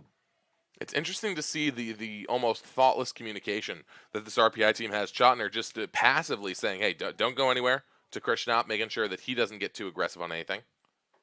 3-1. That's a strike taken, so the count runs full with 1 out. Krishnop will stay at first. Schottner working on what is just his 5th multi-hit game of the season, first since April 19th against the Vassar Brewers when he went 4 for 5. Checking the runner. First, you broke early. Throw down to second. They might have him. It skits past Vardian. They had him beat by a couple of steps, but a rough throw from Shagnon to Vardian. Skips just past, stays on the infield dirt, but a free pass for Krishnop, puts him in scoring position with one down and a payoff pitch waiting. That is Vardian's, I believe that would be his second error today. Regardless, he had 16 coming into today. Not something to be proud of. Commits a ton of fielding mistakes as one of the main contributors to Clarkson having one of the worst fielding percentages in the Liberty League. In a day with rough weather conditions, we already talked about the fact that that could be the difference in this game. It has been, and now they have a runner in scoring position. Payoff pitch fouled back behind us. They're going to rule that as a stolen base with no error awarded. So a straight steal by Krishnop. However, it was a beautiful pickoff move by Hartley. Had him beat at first. Nice throw by Shagnon, but Vardian couldn't pick it out of the turf. So the runner moves into scoring position. Payoff taken outside. Doesn't matter either way. It's a one-out walk for Chotner. He's worked his way on in every single plate appearance. So 2 on, 1 down for the 7-hole hitter and Cameron Levesque. Levesque flew out in the second inning, then walked, got stranded at second in the third during the absolute hit fest. That was the third inning for the RPI Engineers. Now they find themselves in a really interesting spot with 2 runners on. See if he can get his first hit of the day. Takes a strike, so it's 0-1. He was stranded at second back in the third. Levesque an opportunity after the 2 walks and a stolen base. That one taken just by the hands, so it's quickly 0-2 to Levesque. 31 hits on the year for Cameron Levesque. 24 runs batted in with those 31 hits. 31 hits. He is a guy who loves runners in scoring position. Pops it up right side and out of play, so we'll go back to the 0-2 count with 1 down and 2 on. Top of inning number 5 here in Game 3, the elimination game of the Liberty League Baseball Tournament. RPI plated 3 in the second, 2 in the third. First and fourth, no runs as they've come back to lead 5-1. 0-2, down in the turf. Nice block by Figliolino. Keeps the runners honest, but it's a 1-2 count now. Well played by Cameron to get himself, Cameron Levesque, to get himself out of the way of that. Had to skip backwards, make sure he didn't get his runners caught on any batter's interference. Made sure that everything was about as clean as possible as he works this count to 1-2. Bottom 3 trying to produce. They're just 1 for 4 today. That one, a 3-run homer. It's fouled off, so it stays 1-2. They've also worked 2 walks on the afternoon. I also want to give credit where credit's due. We didn't talk about it. Ayush Krishnapa ended up being, that's only his 9th stolen base attempt of the year, and he's 8 for 9 now on the year. Really effective, although he doesn't go for it all the time, although I'm surprised with how aggressive he's been showing himself to be. He's got a big lead over at second. Infield playing normal. That one wears in, and he thinks it got on the front foot. Umpire agrees. He points down to first, and the bases are loaded on a hit by pitch that catches the front shin of Cameron Levesque. And with the bases juiced, 1 man out, here comes Julian Scarpa, the dangerous hitter. And I apologize. I have been saying Krishnapa, a mistake on the Liberty League website. It is Ayush Krishnapa. I will be correct on that going forward. Apologies to Ayush. Also on me as well. Parker been saying the same. You were right to start, and then I corrected you, and I was wrong. Scarpa takes a pitch high, ball 1. Scarpa back in the second, a 3-run homer into right field that gave RPI the 3-1 lead at the time. He also worked a bases-loaded RBI walk in the third. So he's 1 for 1 on the day with 4 RBIs. Goes after it, but fouls it back to the net.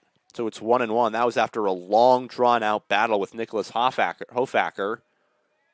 Scarpa, my goodness, he's been a menace today. There's no other way to put it. He has a solo home run, not a solo home run, a 3-run home run. He got that walk in that long duel like you talked about, Toby. And it's just been a menace compared to what his numbers have been on the year. He could be the playoff riser for these Engineers that they need if they want to get out of the loser side of the bracket and find themselves on the way to a championship. Well, he takes one down on the turf, so it is now 2-1 to Scarpa. Swings the bat, but it's 2-2. He was going back for his second homer of the day, but the count evens with the deuces wild and 1 out, bases loaded. RPI trying to tack on to their 4-run lead.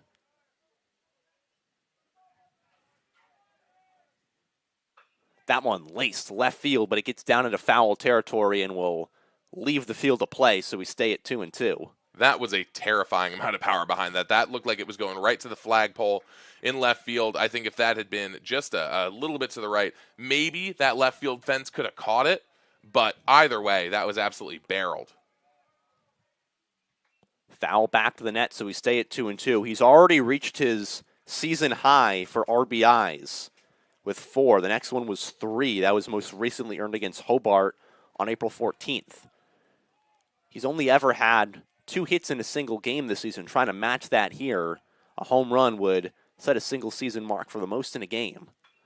Pop up, right side, out of play, and once again, Scarpa doing what he did in his last at-bat, fouling off a lot of really good pitches and waiting for now Hartley to throw him something out of the zone. Wish someone had sent me a scouting report on this kid. Scarpa defying all expectations. I know there's a reason you keep him in the starting lineup when he's got 50 strikeouts.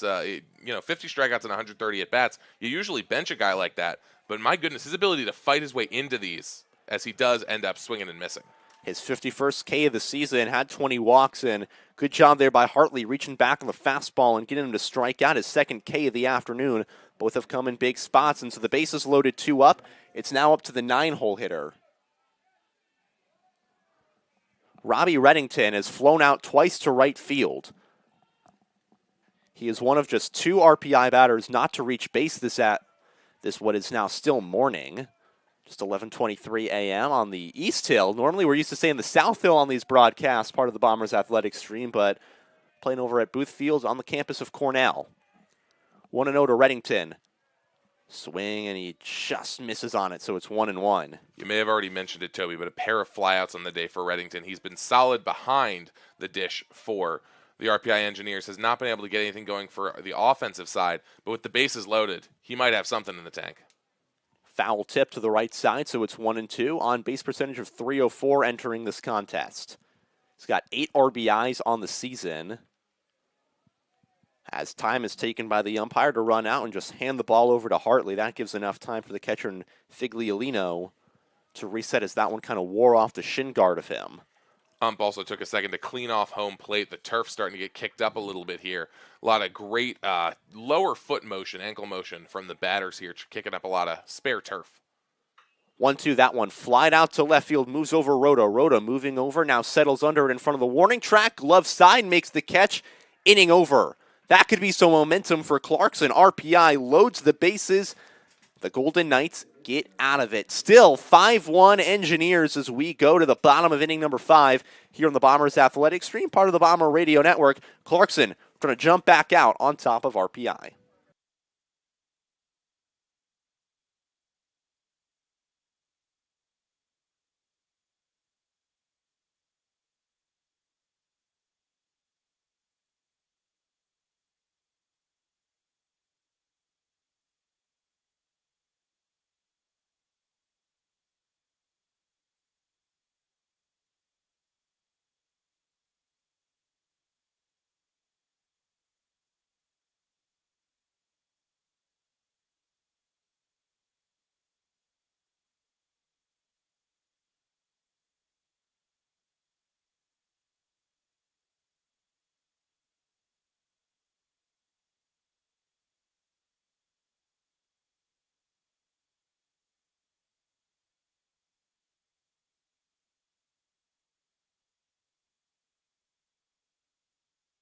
Five strikeouts on the day for Liam Ryer, and he comes back out for the bottom of the 5th inning, trying to work for a few more. RPI up 5-1. Weren't able to get anything across in the top half of the 5th. They leave the bases loaded.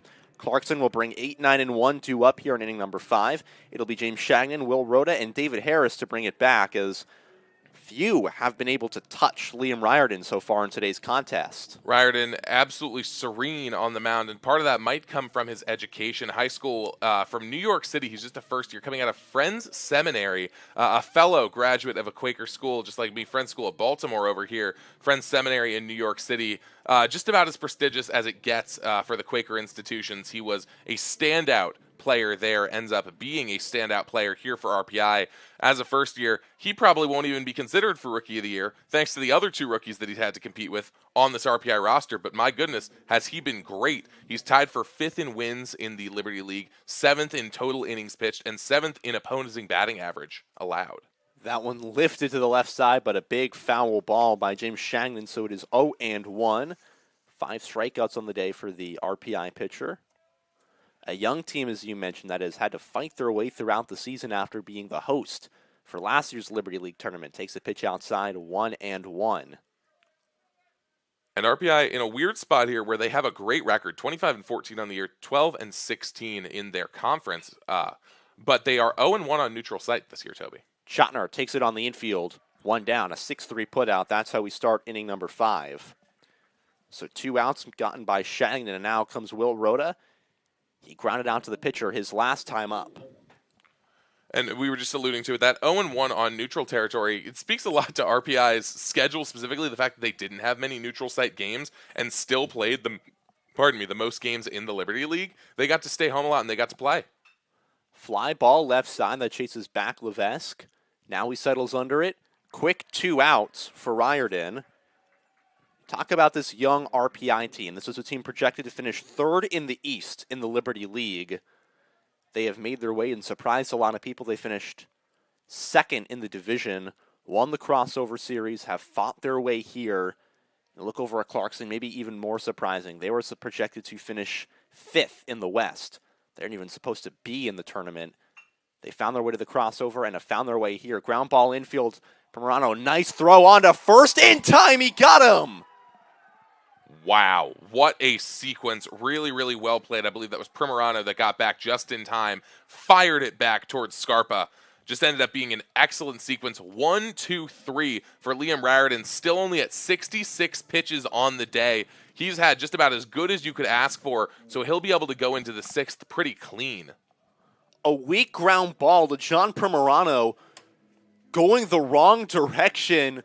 From second the other way, fires it to first in time off the turf. You saw the water skipping off the ball, was still able to make a nice play. Through 5 innings, RPI has only allowed 1 run. Now back out to the mound is Nathan Hartley, as there will be a defensive substitution for Clarkson.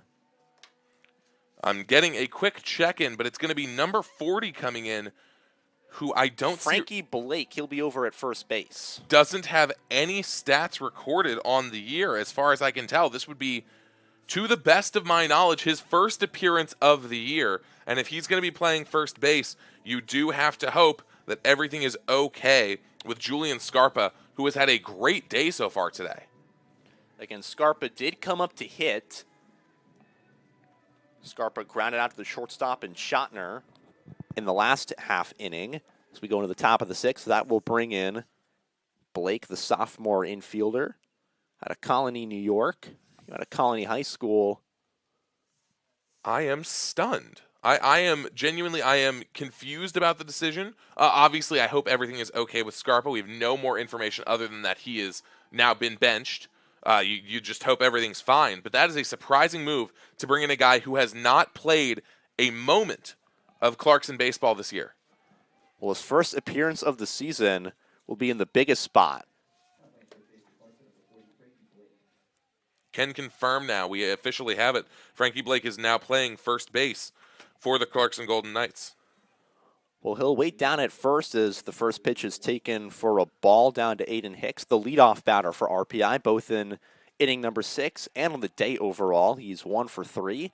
Takes another pitch down low. It's 2-0. His last at-bat in the 4th, roped a single into left center field. He has also struck out and grounded out, as we try and get you more right now on Frankie Blake, the new first baseman.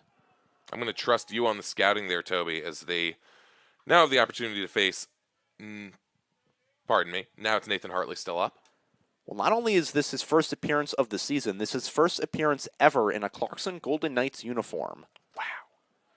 And also, I just need to correct myself. Obviously, he's not replacing Julian Scarpa. He's replacing James Shagnon. And I just did the math completely wrong on that one, I believe.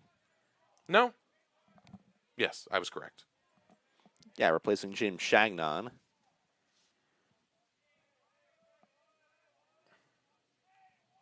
So 2-2 now to the leadoff hitter and Hicks. That one is grounded to second, fielded quickly by Jarrett. Jarrett, the first play to be made by Blake. A tough receive right at the belt, but he's able to pull it down and 1 out. They say the ball finds you quickly as a defensive replacement first base. I guess that's more true than anybody, but he's able to make the quick out.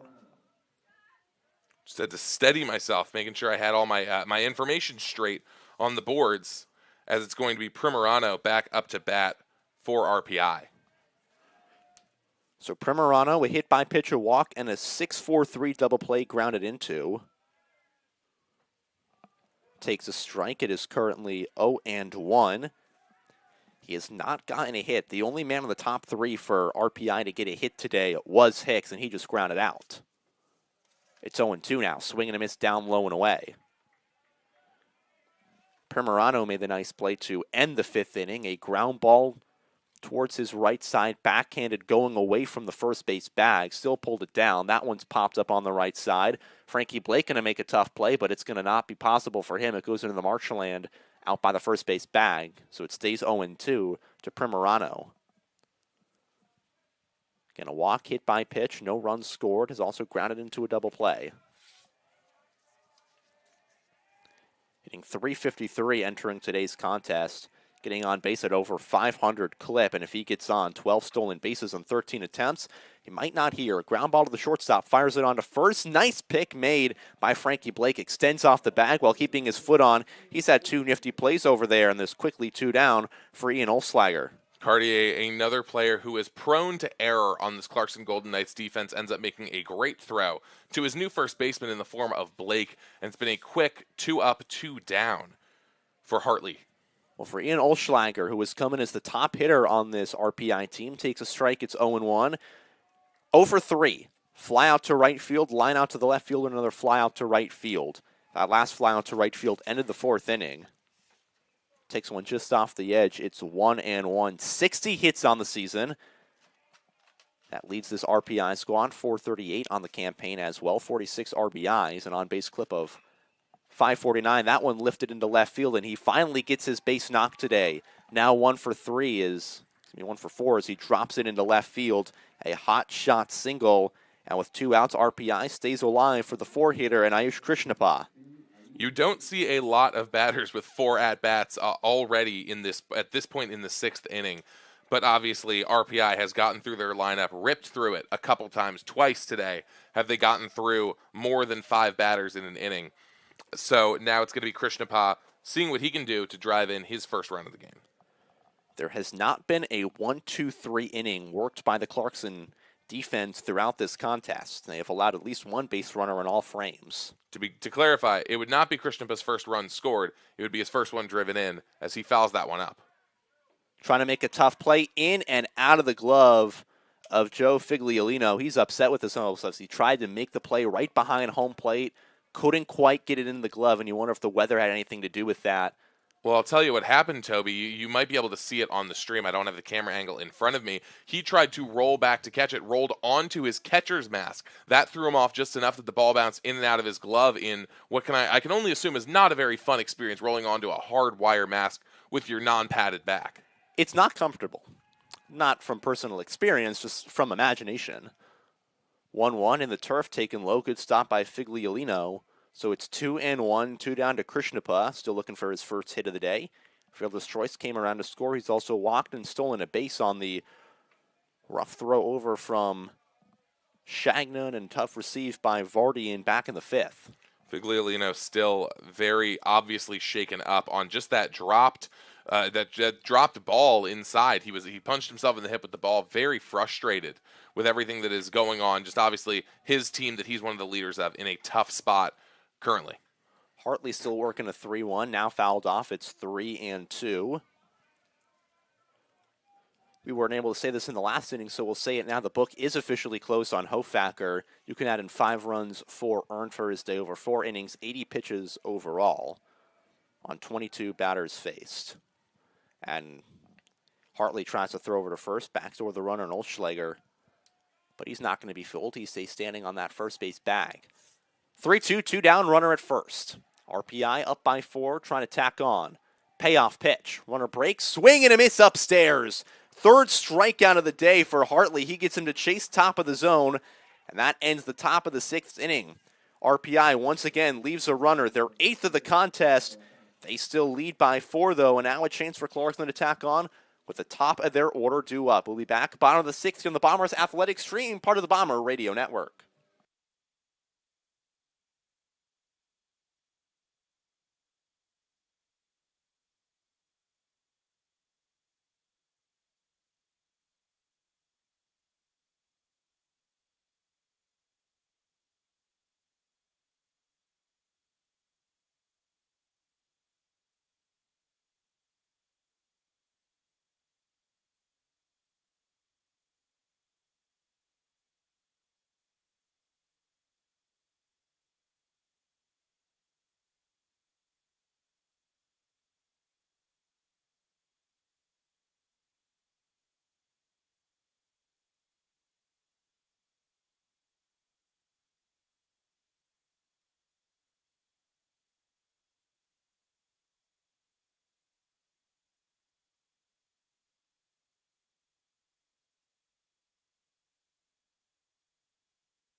Trying to deal here is Liam Riordan as we go into the bottom of inning number 6. RPI still up 5-1.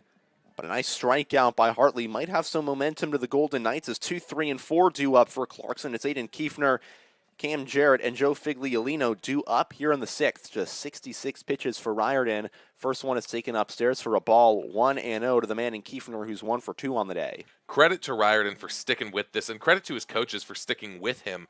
In his 10 starts, he's gone 54 innings even. He's averaging, obviously, a little bit more than 5 innings per outing. Really great for him if he's able to get himself through this 6th and into the 7th. I believe it would be one of his longest outings of the year. That's the second time a Clarkson bat has gone flying. It's now 1-1. As it's going to be Kiefner up, who flew out in the first inning and had a single in the third, was stranded there in that third inning. Now he's back up for the first time since the third.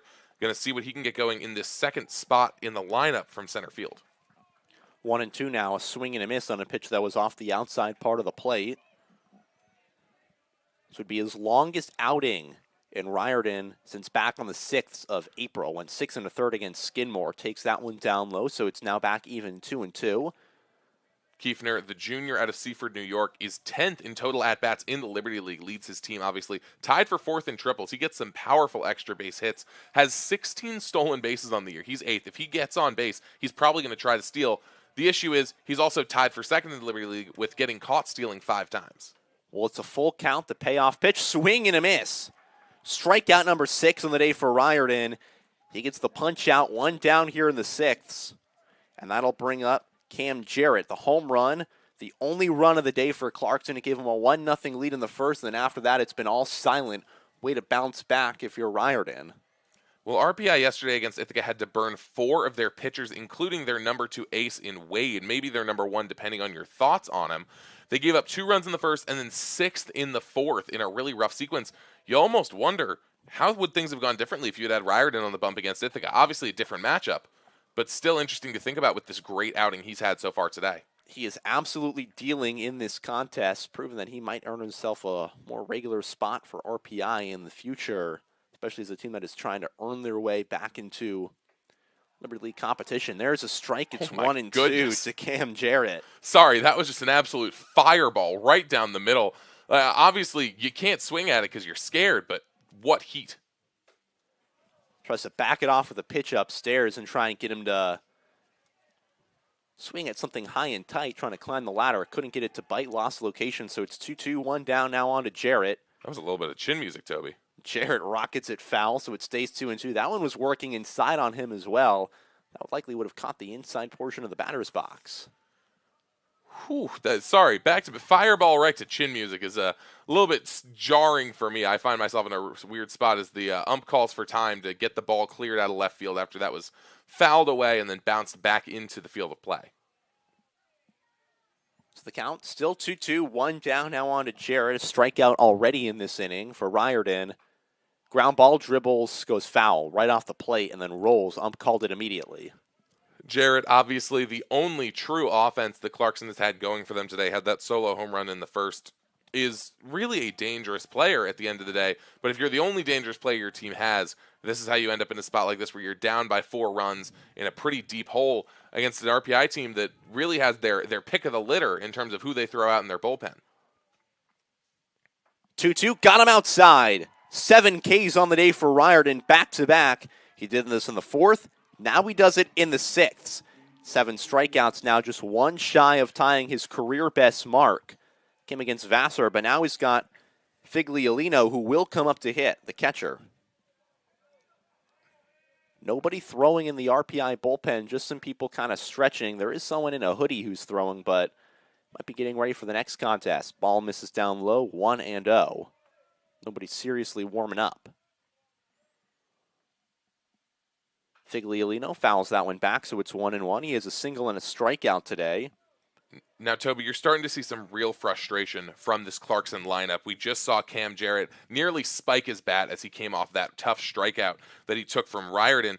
Figliolino, though, at the end of that last inning, we talked about him beating himself up, but his head coach, Jim Kane, had to come out and try to cool him down because he knew he was due up in this inning. If he's playing on tilt, he could put himself in a really bad spot with 2 outs.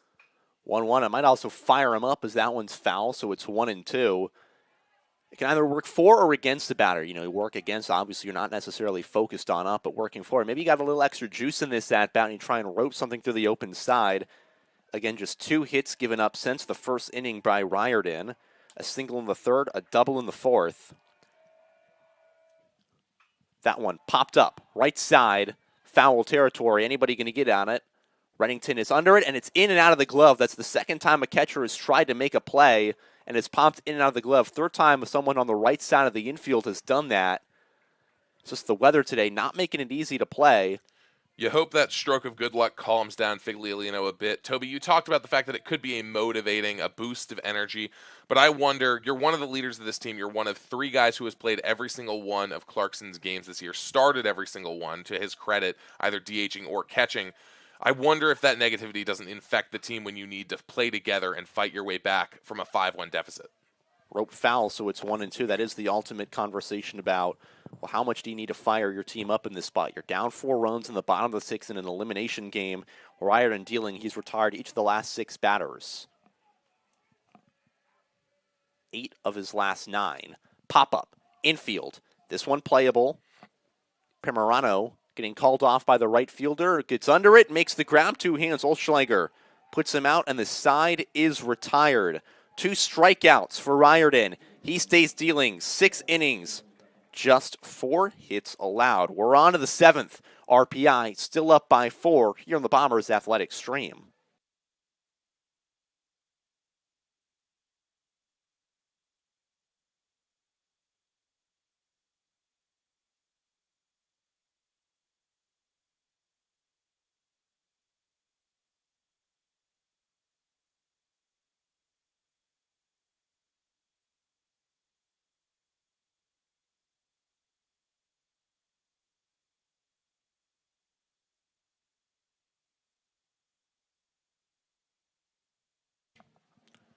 Five one, the lead for the RPI Engineers as we get into the top of the 7th. Parker Honda under Toby Zabore here with you all the way here on Booth Field at Cornell University. It's going to be Nathan Hartley back out to pitch his 3rd inning of the game here in the 7th. He obviously had to take over for Nicholas Hofacker at the beginning of the 5th inning, had to retire all the batters.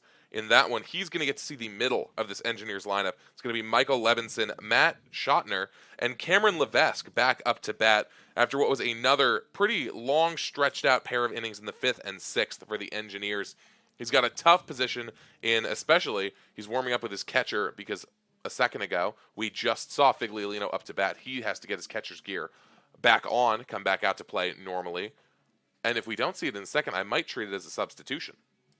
Yeah, we'll see what happens. Still watching the dugout, but a full chest protector on for the minute was come in.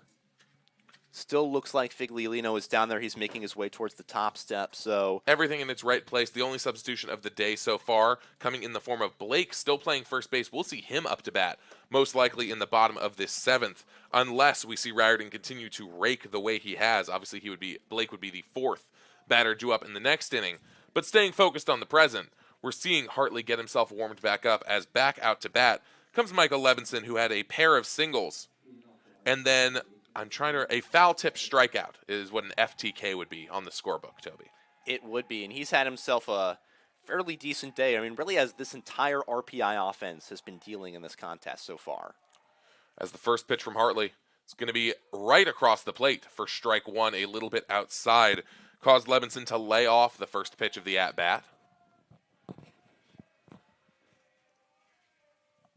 Second pitch is swung on and fouled away right down the first base line. Levinson, as we talked about, one of the electric first years for this team out of Briarcliff Manor, New York. He's been a 2-time Liberty League Rookie of the Week as well as a Player of the Week back at the end of April. He is in the Liberty League rankings in almost everything. He's 6th in overall batting average and 8th in on-base plus slugging, and he has the most doubles in Liberty League play, but has not seen any extra base hits so far today with his pair of singles as he watches ball 1 fly across for the 1-2 count. Now Levinson swings, deals that one. It is a bloop right into right field, and that will be his 3rd single of the day. No extra bases for him, but the first batter of the inning will be a lovely base hit is Michael Levinson. And that might be my favorite single he's had all day. He works the count 1 and 2, waits for a pitch inside, and lets that get all the way in on his hands, and then just takes it the other way. A little bloop single over the leap of Jarrett. Nothing the Clarkson defense can do about it. You start the inning off with a little kind of soft single production. I always wonder how much you can actually control where a ball goes. That was one, and a wild pitch away. And it's going to be an easy advancement for Michael Levinson, as that one, just a rough pitch, got out of the hand of Hartley, kind of funny. He's going to re-up a little bit of spit on his fingers to make sure he can keep grip on the ball. Just a rough first pitch. It's going to be not only ball one to Matt Schottner, but it's going to advance the runner in Levinson. Well, I think Schottner squaring up to bunt got in his head at the last second. You saw him kind of slowly release it. As that one much cleaner right across the plate as Schottner shows bunt once again for strike one, pardon me. It's going to be pretty good lead being taken from Levinson, who might want to try to go for it as that bunt goes right off the bat, cleanly to the third base line. That's going to be dealt to first. The runner will advance, but it's going to be a clean first out of the inning. Levinson goes to third. Schottner retired after he had also had a really good day. We didn't even talk about it. A pair of singles, a stolen base, a walk where he was stranded at second, and now a bunt to advance his runner to third. Really productive day for Matt Schottner, the shortstop. And a really good sack bunt moves that runner 90 feet away from making it 6-1 and just piling onto this lead, exactly what RPI would need to do, especially with the bottom three that has been so productive today. And a wild pitch from Nathan Hartley starts this whole sequence of events, got in his head, like you said, Toby, about the bunts.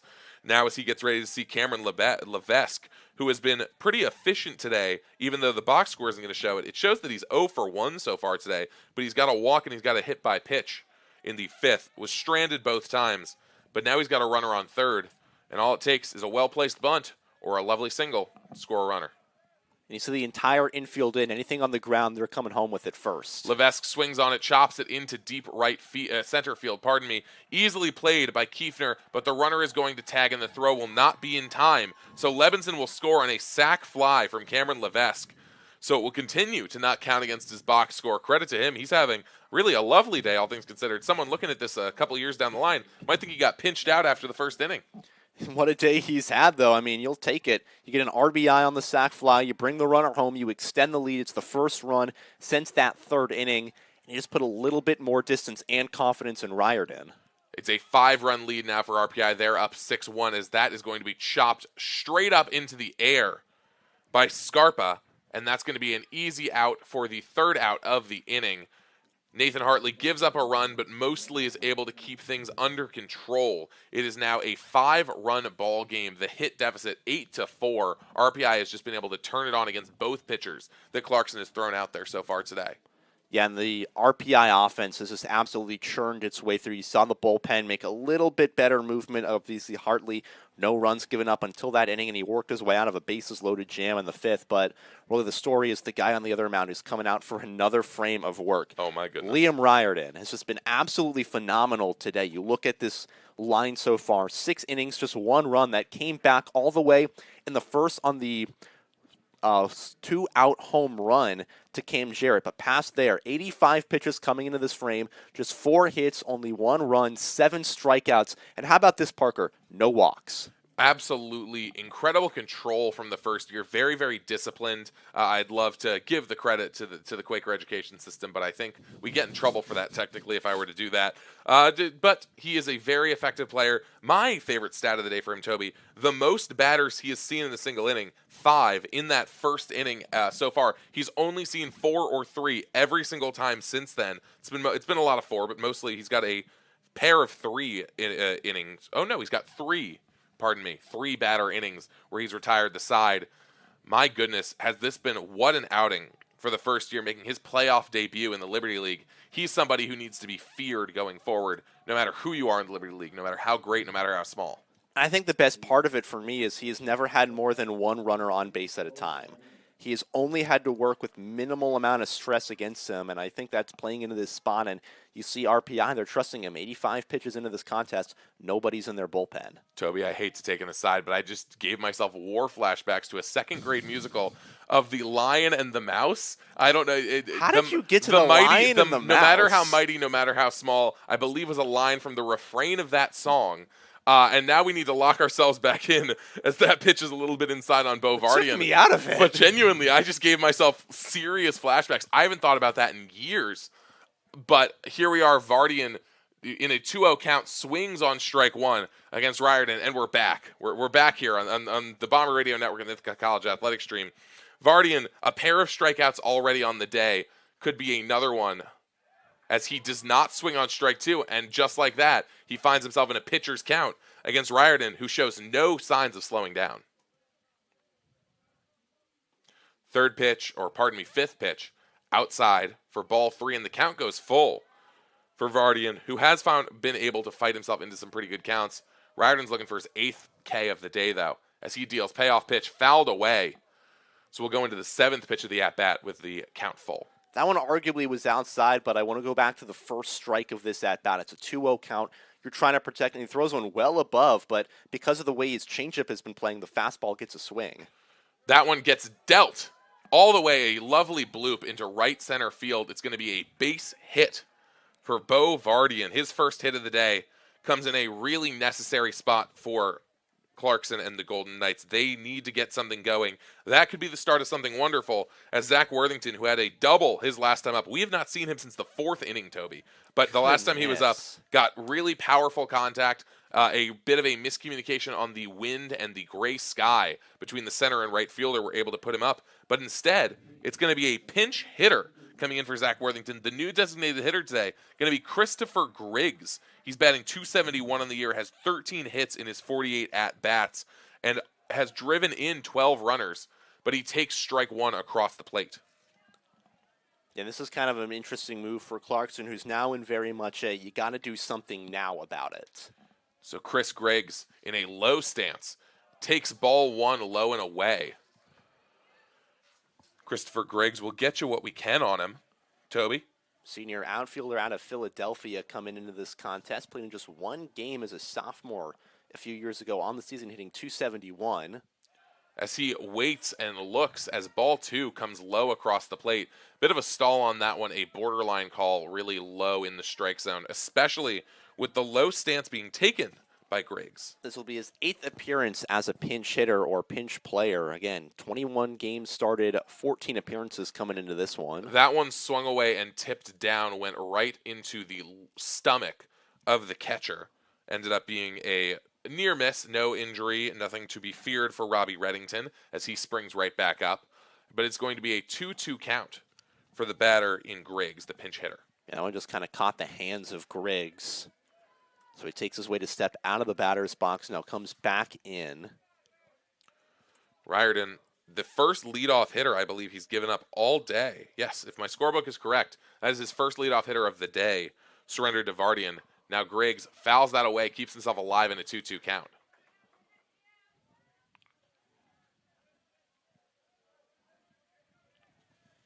Griggs takes his deep stance. Pretty moderate lead by Vardian as the 2-2 pitch. Swung on, fouled away once again. And this is a long at-bat. And Riordan's pitch count is officially 92 on the day. He's got a longer pitching outing than we certainly expected. The reason he was staying in was his pitch count was so low. But now he's done such a great job, you just got to keep him going. As that is fouled away once again to the same spot. The Clarkson dugout and Clarkson fans very happy with the way that Griggs is fighting. And now we are finally seeing some serious action in the RPI bullpen after what is a long at-bat. If he surrenders a second base runner, you might have to think about ending the day for Riordan. As that pitch swung on, strike 3. A great fighting at-bat for Christopher Griggs, but he gets sent packing for strikeout number 8 on the day for Luke Riordan. Well, how about this? He ties his season-high mark in strikeouts there, and we're talking about, well, this is a situation you need to get in out. If you allow a base runner, you start thinking about seriously looking to your bullpen. You don't want to do that if you're RPI, and out in this spot is massive. Now, C.J. Cartier is going to bloop that one to shallow right field. It's going to get down for a base hit, and that's going to be just a simple base runner advancement as a great throw from the right fielder, and Olschlager gets to the third base spot just in time, deals it to the shortstop in Chapier. But Riordan going to need to calm himself down after a second base hit given up. Is that his first? No, his second multi-hit inning of the day, but only his 5th hit surrendered overall, 6th now, pardon me. Regardless, Liam Riordan finally starting to show a bit of waver, and that is going to do it for him today, I believe. No, it's just going to be a normal pitchers meeting. They're going to check in, try to calm down Riordan. He is his head coach.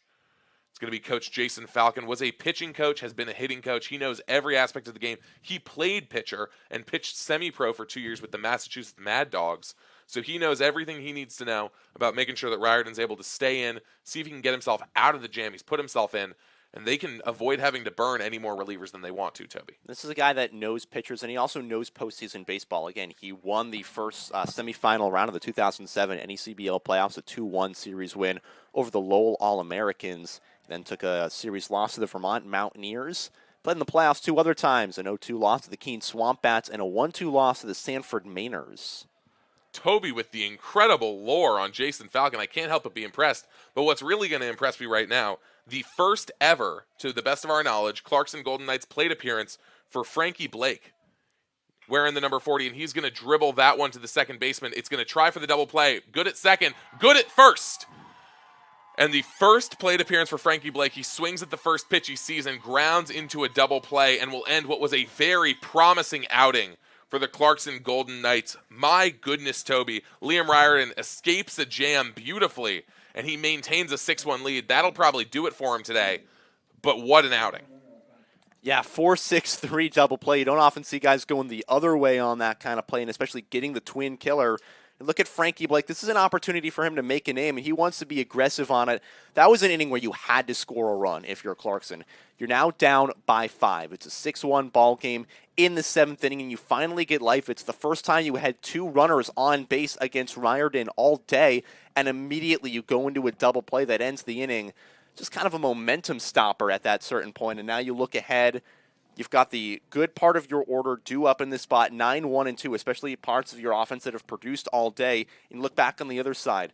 Clarkson, they're going to have 9-1-2 due up as well. That's part of their offense that really hasn't produced. Just one hit among all of them. When you look over at RPI, they've got a lot going their way. Now you go into the 8th inning. If you're RPI, you tack on 1 or 2 more runs. This game is almost out of reach. Well, you've got no time to take a break, as back out is going to be Nathan Hartley for his 4th inning of work on the day. He's going to go, hopefully, as long as Nicholas Hofacker was able to. As in the RPI bullpen, I can't see quite as far, but it's going to be one of their 2 key relievers. Either way, it's a closed top and a single digit. So it's either going to be Ben Bellis or Andrew Gogan. Regardless, it's going to be one of their top relievers to try to close this game out in the final 2 innings. But with the action still going, that is probably going to do it for Liam Riordan. We'll give you his final line once that's official. But as Toby alluded to, against Nathan Hartley in this bottom of the 8th inning, top of the 8th, pardon me, it's going to be Robbie Reddington, Aiden Hicks, and John Primerano up to bat. First is the catcher in Robbie Reddington, who has flown out 3 times today. We haven't seen him since the 5th. And he is the only member of this RPI team to have not reached base today. One of the few without a hit in this contest. But he's put them all in the outfield, so he's getting good contact. And you know what? Based on the numbers, he's due for one, as he's going to watch strike 1 fly across the plate. Reddington, we haven't gotten too far into his numbers. In his 18 starts this year, 56 plate appearances, 15 hits. That's good for a .268 batting average. Nothing to sneeze at, especially on a team so electric, as he's going to drill that one right into shallow left center field, and that's going to be an easy base hit for him. Turns on the wheels, thinks about going to second, but holds himself off, and that's going to be the base hit. Long awaited, Toby. He was due, and he cashed it in. Well, now everybody on the RPI side has gotten on base in today's contest. Just a testament to what this offense has been able to do. They've turned on every single pitcher that they've faced, a lot off of Hofacker, and now they're getting Hartley, especially in his last few innings. They loaded the bases on him. They got a hit back in the 6th, and then in the 7th they poured on with a hit and a sac fly that scores the run. Head coach Jim Kane barking some orders to his pitcher in Hartley before he has to deal with the top of the lineup. Now it's going to be Hicks and Primerano guaranteed up. And now a chance that you also see Olschlager, who's finally gotten it going today. A dangerous spot to be in, as they're going to check back to first base, try to hold off Reddington at first, make sure he doesn't do anything a little bit crazy. In the form of Reddington, only tried to steal once this year. He was successful, so 100%. You got to be careful of it. And you see the bunt attempts coming down there on the first pitch. That one swung on fully by Hicks, who did attempt to bunt in his first pitch, ended up taking the strike. That one fouled away for strike 1. Guys, 4 sack hits on the year. You wonder if this is an opportunity where you try and bunt the runner over, make something happen. And again, at this point in the game, you're up by 5. You just want to scratch across a few. Toby, you were on it. Showed bunt again. That's going to be low, though, for ball 2. Didn't get aggressive enough that it had to be called a strike. So that's going to be a 2-1 count. And Hartley finds himself in a tough position with no outs so far. There's definitely going to be some action in the Clarkson bullpen, although we can't see any. Yes, definitely a pitcher or two, a pair of pitchers warming for Clarkson, depending on the situation they find themselves in. As that count goes to 2-2, Hicks trying to avoid striking out for the second time today. He's grounded out twice and was caught in a double play, in the 4th after singling. Not been his best day. Not entirely his fault. As the 2-2 pitch delivers outside, ball 3. The count goes full with a runner on first. And Hicks works himself into a lovely position if you are an RPI team that just kind of wants to keep moving forward. Check back to first base once again. Hartley really wanting to keep Reddington in check, and it also gives him a chance to slow himself down, pick exactly what pitch he wants to take. And with Figliolino, behind the dish, maybe there's some disagreement on signs. Payoff pitch, swung on, fouled away.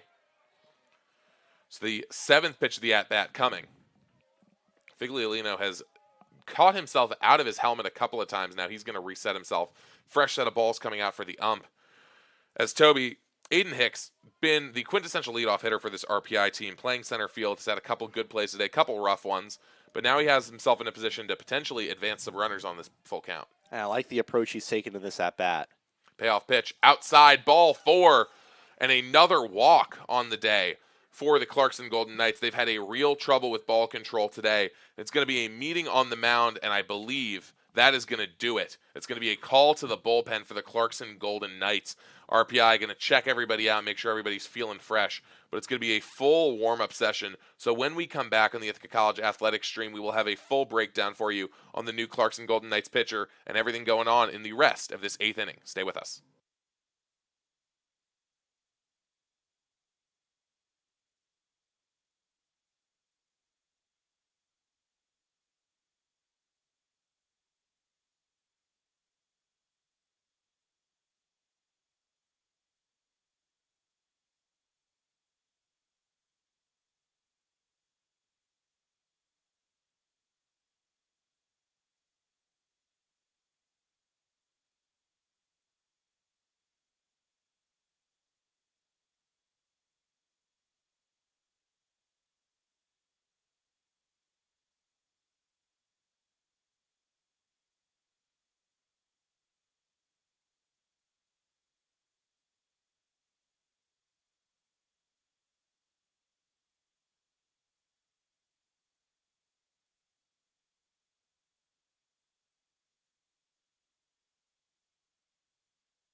Back here on Booth Field at Cornell University, the score currently RPI 6, Clarkson Golden Knights 1. RPI back up to bat with runners on first and second and no outs. That day is over for Nathan Hartley, but the 2 runners still his responsibility. So we'll keep you posted when we know his final line. But up to pitch now is going to be Ryan Petrie, wearing number 27, but was number 41 for the majority of the year. Needs to get updated on that. But regardless, Petrie had a solid year so far in his 8 appearances, 2 wins total, 1.8 ERA. That's what you love to see. Has a save on the year. And in his 15 innings pitched, he's only surrendered 3 earned runs, given up 8 walks, though, to his 13 strikeouts. Control, still the issue with these Clarkson Golden Knights, Toby. Yeah, he's coming in a big spot. 2 on, nobody out, trying to get out of a jam. And we saw this go back to what Hartley had to go through when he came on in the 5th inning. Runner on, nobody out at first base, got a strikeout, loaded the bases, then a strikeout and a fly out to get out of it without allowing a run. This is a big spot for the Engineers and the Golden Knights. A couple of outs gets you out of the frame and maybe a little bit of momentum, down by just 5 in the later innings. Run for RPI might end it. So after Hicks got walked, it's Primerano back up to bat. A tough day for him so far. He was hit by a pitch, then got walked and was caught stealing, I believe, or he just got left. Toby will have that. But then he grounded into a double play in the 4th inning and then grounded out again in the 6th. It's not been his day. He was part of a fielder's choice, was the out retired on the fielder's choice by Krishnappa, as we see him once again show bunt as all the corners come in. Good job by Blake and Cartier to run all the way in on the turf, but nothing for him to bunt at. Primerano back up in a 2-0 count. He bunts that one, and it's going to go foul once again. So that'll be the first strike of the outing. First strike total, pardon me, for Petrie. Frankie Blake, maybe only 10 feet in front of the plate, was able to snag it. That's how far these corners are running in. You see everybody playing in, trying to take away any kind of effective bunt. Good job by the left side of the infield, too. Cartier crashes the plate to catch the bunt on the other side, and Vardian goes all the way to third to cover in case the bunt is right there for him to get the force. Now, if you're the second baseman in Primerano, you are in a position now where the infield's so far in, as both runners are going to try to steal, and they're both going to get there. My goodness, as Figliolino sits on the pitch, ends up getting caught. Regardless, didn't want to make the wrong play, ends up making no play, as both runners will advance. An easy stolen base, unless that was a balk, Toby. That's a double steal, and I'll give you the information on that. There was nobody at second, so it's an easy play for Hicks to steal on because the second baseman in Jarrett is focused on his out. The shortstop in Vardian is covering third base because Cartier is running in, so there's really no adequate cover on third. That's an easy double steal. With the way Clarkson's defense was playing, again, no cover at second, nobody was down there, so there's no one to throw to. And at third base, it's a shortstop trying to beat the throw over from Reddington. There's just no good way that Clarkson was going to be able to cover that. A very smart base running play. Just a messy overall play for the Golden Knights. End up putting two runners in scoring position with no force outs on the board except for at first. So now as Primerano fouls off the sixth pitch of the at-bat, pardon me, the count is full. Here's the payoff pitch from Petrie. That one is going to be down and away for ball 4, and Petrie walks the bases full, and the first two runners might not be his responsibility, but now the loaded bases situation sure is. Yeah, 3 hits, 2 walks, 3 strikeouts on the 3+ by Hartley. He's only allowed 1, but he's responsible for 2 on, and now Petrie's going to have to do something he struggled to do in his last inning, and that's work out of jams. Again, 2 earned runs, 3 total on 2 innings. And now he has the displeasure of facing Ian Olschlager, the right fielder who had a slow start today. A trio of flyouts, was on his way to some kind of a sombrero. It's not as bad as striking out every single time, but he finally got a single as he's going to fly that one away. It's going to go deep foul down the first base line. It's going to get out of play just in time. Blake's going to lay off of it before he pulls something trying to run towards a fence. But Olschlager back up after he singled in the 6th inning. And now with no outs on the board, he almost has permission to swing away being such a power hitter. 1-1 pitch outside for ball 2. You don't swing away if there's nothing to swing at. Yeah, and I like the idea of potentially swinging away. Again, the entire infield is drawn in to cut down the runner at home. If you can get something kind of up in the air, that's a free 2 runs. That one swung on. It's going to be sky deep to right field. The bullpen's excited. It's going to go deep, and it's out of here. A grand slam in the playoffs. Ian Olschlager brings in 4 runs and extends the RPI lead massively. It's going to be a 10-1 ball game after Ian Olschlager continues what has been a historic season for him. He is a first year, and he has just hit a grand slam in the Liberty League playoffs. And as soon as it left the bat, the RPI bullpen exploded. They knew he had hit a grand slam, and just a tough mark for Petrie. He comes into this game, immediately allows a walk, and then a grand slam to right field. And that's going to be his day. He gets 2 batters, allows a walk and a grand slam, and already Clarkson giving him the hook. My goodness. You have to do it. It's the right move. You already had another pitcher warming. But, Toby, we're not going to take a break this time. We got to talk through this situation, this RPI team, the spot they've put themselves in, likely going to be able to walk away from this and have another game to play later today to get themselves to the championship. After a tough loss against Ithaca, we didn't harp on that too much because it was a good team against a good team playing strength on strength.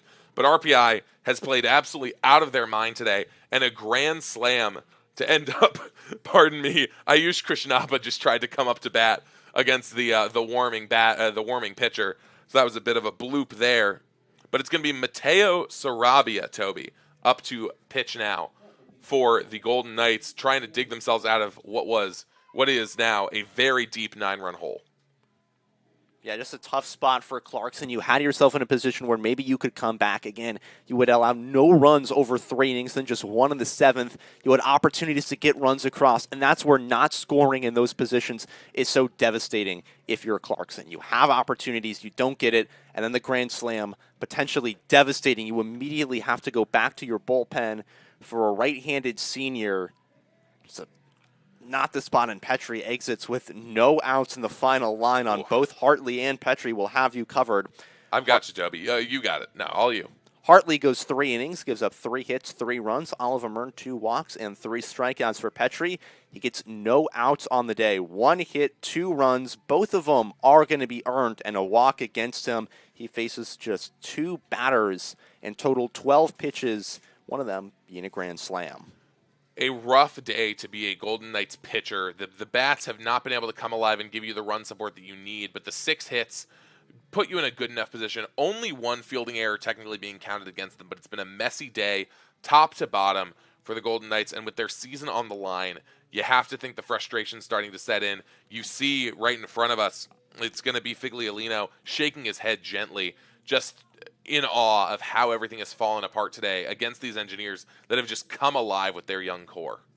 And this is a team that's going to be dangerous for the coming years. This RPI team just exploded in that inning, and it's similar to what they did earlier in the second inning, a 3-run homer by Scarpa. A lot of their big innings have come off of mistakes and home runs. Again, you look at it, 7 RBIs in this game have come off the long ball for RPI and just 2 home runs. So now with Mateo Sarabia coming in to try to finish this 8th inning, that has just been a bloodbath. Again, that grand slam from Ian Olschlager still kind of reverberating. The energies really got me right now. I feel like I'm on an adrenaline high. I can only imagine this loud RPI bullpen, how they're feeling right now. As Ayush Krishnappa's back up to bat, the first batter faced by Sarabia, and his first pitch is outside for ball 1. The control continuing to be an issue for this Clarkson bullpen. The good news if you're Clarkson is it resets everything. You don't have a dangerous spot. You don't have a dirty situation in an inning. You immediately get in, and it's a clean slate for your reliever to work with. The bad news, 13 walks to just 9 strikeouts for Mateo Sarabia. He finds himself in a solid count, 1-1 against Krishnappa, but a tough position to be in, a low-leverage spot. Obviously, you find yourself no runners on, but that's for the worst possible reasons. Krishnappa drives that one high and foul. Nope, it's going to be in play. And the pitcher's going to look for it, but miscommunication, it's going to be dropped. So it's going to be an infield reach on an error. I'm not going to call that a single by any means. A high fly. It got away from Mateo Sarabia, tried to hand it off to his first baseman in Blake. Both got caught up in the moment, and that's going to be an error reaching for Ayush Krishnappa. His 3rd time reaching base today, never conventionally. Once on a fielder's choice, once on a walk, now on an error. They're actually going to rule that as a single. All right. And the situation behind that is Sarabia calls everybody off, and in that moment, it just trips up the first baseman in Blake. A mess all around as Michael Levinson back up to bat. He has a trio of singles today as well as a foul tip strikeout. He ended up advancing on a wild pitch and then getting driven in, ended up making it himself home on a sac fly and a sac bunt. He had a great sequence of teammate help as he swings on that one. That's going to be skied to deep right field. The bullpen's happy again. Is it for the right reasons? It gets caught in the edge of right field. A great play by Harris, caught it right at the wall. You had to be excited for that one. I thought it was going to be another home run, but it ended up getting caught up right at the end. That is going to be the deepest ball of the day hit for Levinson, the power hitter, but it's going to be Krishnappa staying at first, and Levinson retired. That was such a deep fly out, but I want to go back to the single by Krishnappa. In that situation, it's technically the first baseman's play to make because he's coming in at that angle. However, because he hasn't played at this point, if you're a pitcher, you almost have to take that ball, assuming that Frankie Blake hasn't seen a play like that in an in-game situation in 2 years. Just miscommunication on it, and that's what leads to a single. It might not be an error in the scorebook, but it's a mental error on Clarkson that highlights some of the problems they've had throughout the day. Well, the first out achieved by the last 2 Clarkson pitchers is on a scary deep fly ball from Michael Levinson. Now Matt Schottner up to bat. He's the lefty. He finds himself in a 2-0 count. I'm going to be honest, Parker, on a sunny day, that's a home run. That's probably true. With a over 90% humidity, that would have had a lot more carry to it. This power hitting RPI lineup. but Matt Schottner now up. He had a pair of singles early before he got walked in the 5th and then had a sack bunt, found himself out at first, but in the 7th he did advance the runner and end up leading to a lovely scoring opportunity for the batter that we just saw almost go yard. But Schottner now wants one for himself. Swings on that. It's going to be a single deal. No! Jarrett leaps and gets his glove in between the ball and the grass, or the turf rather, here on Booth Field. A great diving play by Jarrett to keep the inning going, keep it moving forward. They end up holding Krishnappa still at first. And furthermore, wow, what a really solid play by the second baseman and Jarrett. I'd love to see the vertical on Cam Jarrett because he took it out of the sky. You don't think this game matters still to this Clarkson team? That play proves that they're still fighting for everything in this contest. Exactly what you love to see as Cameron Levesque back up to bat. He had the sac fly that drove in Levinson in just the last inning. He was hit by a pitch in the 5th, was walked in the 3rd, and flew out in the 2nd. He's had a day so far playing left field. As the 1-0 pitch is swung on, and it's going to be drilled right towards the pitcher. It's not going to get anywhere in time, and that's going to be an infield single going off the legs of the pitcher in Mateo Sarabia. Another messy infield play for this Clarkson infield defense, and both runners are going to advance. So with 2 outs on the board, there are now runners on first and second in the forms of Krishnappa and Levesque. And that's one where Jarrett tried to make a play, and I think if there's no runner on first, he gets the out, but Krishnappa shielded the ball from Jarrett. He had to go the long way around him, and by the time he fielded it, there was no chance he was going to get Levesque over at first. Nice play and a really good stop by Blake to keep it from going all the way out of play. Julian Scarpa, who's had himself a day going both ways, swings on strike 1. He had a home run to drive in 3 in the very first inning. And since then, been kind of quiet. He got walked, he struck out, and he had a pardon me. What would a PO Yeah, be? pop out. Pop out. Thank you. It was an infield pop out as he swings so hard that he loses his elbow guard. My goodness, you hear of a guy swinging out of his shoes. I've never heard of a guy swinging out of his upper arm protection. I'm going to be honest, I've seen a lot of baseball in my time, Parker. Never seen that. I've called 100 games over my 4 years in college. Never once until today have I seen someone swing out of their elbow guard. Hey, RPI equipment manager, that's some old Velcro. Let's get this guy a new arm pad. Regardless, an 0-2 pitch. Scarpa does love to strike out, but he watches ball 1 fly across the plate. I feel bad because he's had a really solid game, but he strikes out 50 out of 130. That's 30+% of the time.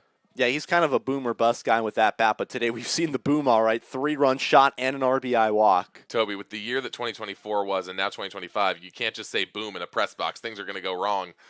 As that is fouled away by Scarpa. I think he deserves 3 big booms for his home run. Toby, you're going to get me in trouble with the copyright offices. Can you copyright the word boom? It's onomatopoeia. I don't think you can. All right, well, we're probably safe then. We'll email Reese. All right, we'll check I'll in on talk that to him one. later today. Sarabia is in a tough position. He's gotten the first 2 outs, but he's got runners on first and second. The 1-2 pitch to Scarpa.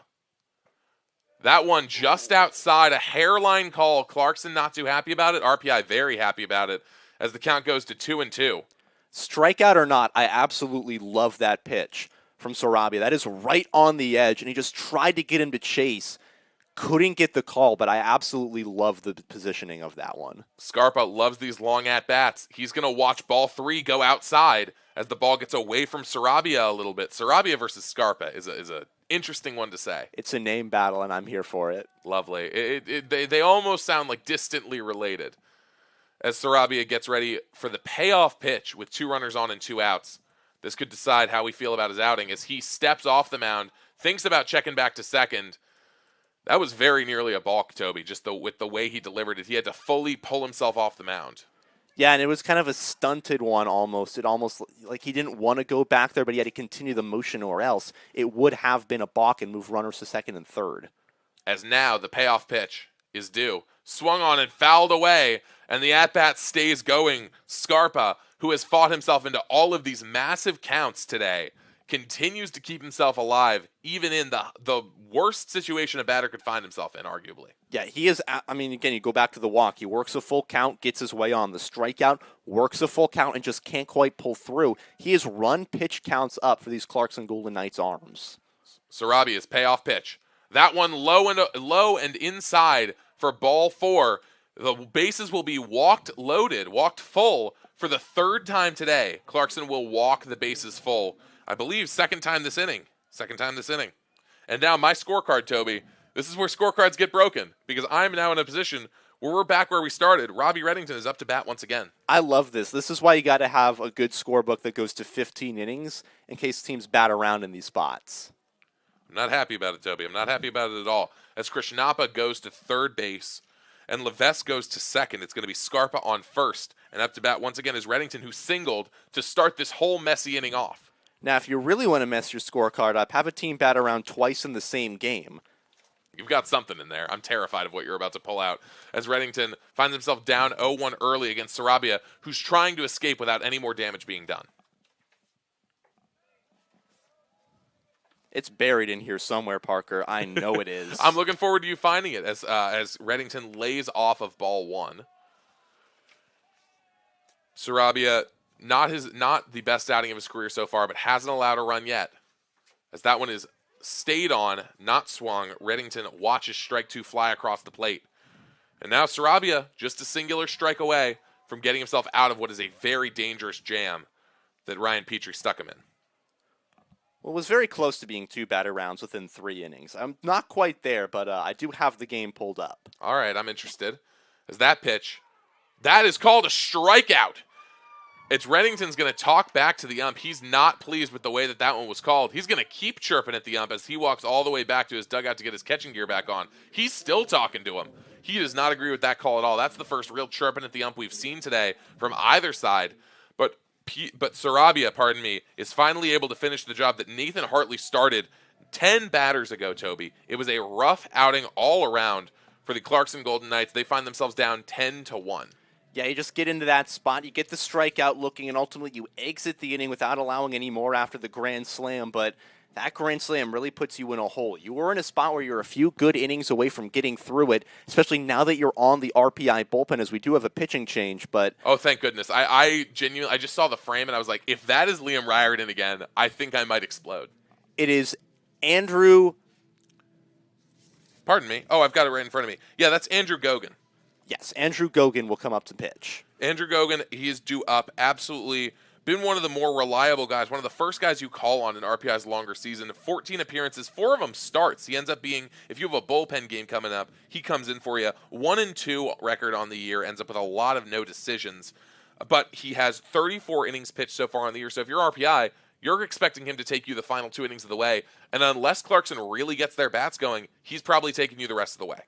And how about this final line for Liam Riordan? 7 innings pitched, 6 hits, just 1 earned run, 1 run total allowed, no walk, 8 strikeouts on 26 batters faced. How about it, Toby? That is dominating. That is brutal. That is tournament award-winning level. If you are able to go a couple more games, if he's able to pitch in one of the games tomorrow, even as a reliever, I would consider him a front runner for a pitcher award coming out of this tournament.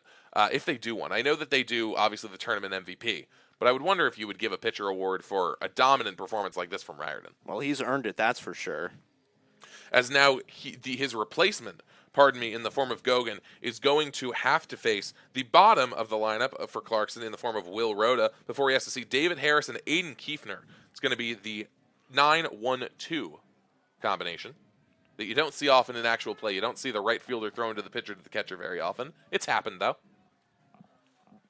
The junior out of Hopkinton, Massachusetts, now on the bump. Hopkinton is a great town to talk about. Just you always think you're going to talk about Hopkins, you're going to talk about something else. I had to read that one a couple times yesterday going over the rosters as he watches strike one fly across the plate. Get started with the Hopkinton. Had an inning against RIT back on the second. Just 1 walk. Besides that, no other damage. Got a double play. Only 3 batters faced in the performance. So all in all, good time had by Gogan. I will correct myself. I believe it is probably Goffin, if I had to guess on Andrew's name here. So we'll go with Andrew Goffin going forward. Apologies if that is a mistake on that one. RPI's pronunciation guide did not have him listed. As Goffin delivers strike 1. Second pitch is low and in for ball 1 to Rhoda. Will Rhoda had a slow game so far today. He grounded out and flew out. This is only his third plate appearance of the day, the exact opposite of what we've seen from RPI. As he checks his swing on that one, and it's going to be called ball 2 and strike 2. The scoreboard behind just a little bit as he corrects himself.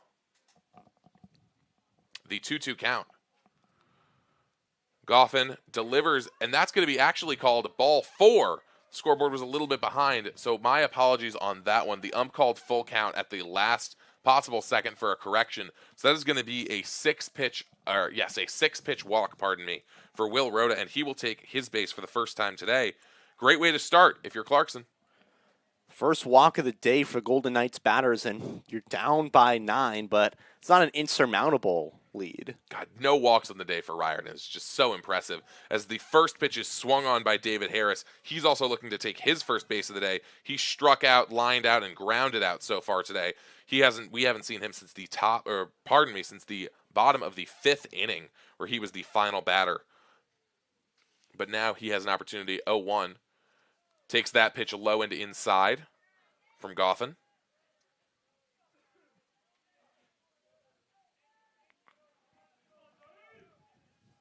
Goffin, so far this year, 31 walks to 27 strikeouts. Pretty even ratio, but not exactly what you want to see in terms of control, as that pitch is swung on for strike 2 by Harris. He's had himself some pretty good performances. His last 2 have only been an inning to just about an inning plus. Hasn't given up an earned run since the 18th against Vassar. No runs at all since the 30th. Goffin winds up and gets strike 3. It's going to be a swinging strikeout for David Harris, who has not been able to get it going today. So that's going to be the first out of the inning and first out of the appearance for Andrew Goffin, number 8. Now he has to see Aiden Kiefner, who has been one of the few Golden Knights who's been able to get it going so far today. He flew out in the first inning, but got a single and was stranded in the third. Actually got caught up on what I believe, ended up being stranded there. And then he struck out in the 6th. This will be our first time seeing him since that strikeout. Now he has to face a potentially great strikeout pitcher in Andrew Goffin. Just look at the difference in scorebooks. A lot more gaps on the Clarkson batting side than the RPI one. That just shows how good Riordan was throughout this performance. Shout out to whoever was here yesterday and left me some extra scorebook pages because I forgot mine at home, as strike 1 is swung on by Aiden Kiefner. It's a 1-1 count. You got to have the in-depth scorebook. I love pulling up old games from July of 2023. It's an absolutely beautiful one you have there, Toby. As Goffin deals ball 2 low and away from Kiefner. And you've still got a good number of pages left in that, considering that you've been using it for 3+ years. I've got about, I'd say, 80 games I can still score in this book, so... Good for you, as that is belted. It ends up going ground. Dealt to the shortstop. He's going to get it to second, but he's going to hold off on getting it back to first, so it's going to be a fielder's choice, knocking out the runner in Rhoda, but Aiden Kiefner will reach for his second time today on a fielder's choice. That could have been a double play if it had been just a second faster. I love the 5-4 fielder's choice. It was a great read by Levinson, going the short way to Pomerano, and a nice move just to hold on to the baseball and not force a throw to first, and not risk an error with Kiefner on. What would have been a tough spot for Goffin now finds himself with a ball belted to right field. A lot of power, not enough to get over the wall, as Cam Jarrett retired. And a tough spot, as I was about to say, for Andrew Goffin turns into a very favorable one, as he ends up with a quick overall 8th inning. Ends up getting a walk, strikeout, fielder's choice out, and a fly out. The score is 10-1 in favor of the Engineers. They've got their final batting appearance of the day, barring a monumental comeback from the Golden Knights. Toby Zabora is going to have you for the final inning of the game when we come back here on the Ithaca College Athletic Stream.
On to the ninth we go. Connor Gould back on the bump for Clarkson. He'll come in as the new arm for the Golden Knights. The righty, excuse me, trying to make his way on out of Schenectady. The senior coming on for another appearance on the season. 12 and a third innings coming into this outing on a 5.11 ERA. He will face the top of the RPI batting order.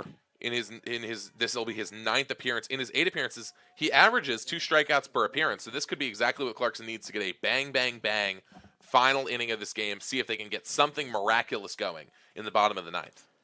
They would need to hold off RPI here and then score 9 in the 9th if they wanted to tie, 10 if they wanted to walk off and come away winners and advance in the tournament. Pitch downstairs. It is now 2-0 to the leadoff batter, Aiden Hicks. Yeah, stop me if you've heard this one before, Toby. RPI's got the top of their lineup to start the inning again. What a shock. 3rd time today that they've been able to reset and start. If you include the first inning, which I am. I count that. This is the 3rd time today that they're going to be going 1-2-3 guaranteed. And Hicks works his way to a 3-0 count. He was shouldering the bat the whole way. It's 3-1, trying to work what would be his 2nd walk of the day. Walked in the last inning. He also was a single on the day as that one is roped into left field, moves over Rhoda. Rhoda looking up on the glide, makes the catch. There's one down. Beautiful play by Rhoda. He had wheels the whole way there. Just about as textbook as it gets, but textbook isn't textbook with the number of errors that Clarkson has committed today, even the ones that don't show up in the scorebook. It's been tough for them in terms of overall fielding, so it's great to get an easy routine play like that from your wheelsy, speedy left fielder in Rhoda. So John Permerano comes up looking for his first hit, takes it well upstairs. It's 1-0. 2 walks and a hit by pitch have kept him on base. He was retired on a fielder's choice. Also has a 6.43 ground out double play and a 6.3 put out. That one is lifted in the air. Right center field. Under it right now is Kefner. He makes the catch. Kefner, 2 outs. 2nd flyout in a row in quick succession for Connor Gould. He might have the best, most efficient outing we've seen from a Golden Knights pitcher today, especially if he's able to keep it going against Ian Olschlager, who last time he was up had the play of the day. He has been the breakout of today, the first year, obviously, for the Engineers. Flew out 3 times in a row, then got it going with a single in the 6th, and then hit the grand slam that busted this game wide open just an inning ago. We saw 10 RPI batters last inning. He'll be the 3rd of this. As you said, 0-1 takes low, 1-1. He opened up the corner deli store. Now across town on the East Hill and was selling salami sandwiches. What are we doing? Just bringing some color into it, Parker. All right. Yeah. Hey, I'm the color commentator this inning. Back off. I'm sorry. Ooh. Anyway, you slice it. He's been decent today. 2 for 5. That was an unintentional pun. I am deeply sorry. No, that was great. I can't be angry at a perfect pun. What are we doing? As the 2nd strike swung on, fouled away, straight back towards us. Yeah, puts it right into the netting. A single as well in the 6th inning. Quick work right now for Gould. I just remembered that I might have a parking ticket when we get back. I hope not. Fouls into the netting. It's 1-2. You'll be fine. Don't worry about it. Pardon me. When it's a 10-1 ball game, your mind starts drifting other places. But I will say, great showing from Connor Gould, showing great composure in a spot where it doesn't really matter. Your team's not going to be angry at you if you give up more. But a really great composure from him, showing that you can continue to be locked in and have a great individual performance in what has been a rough team game.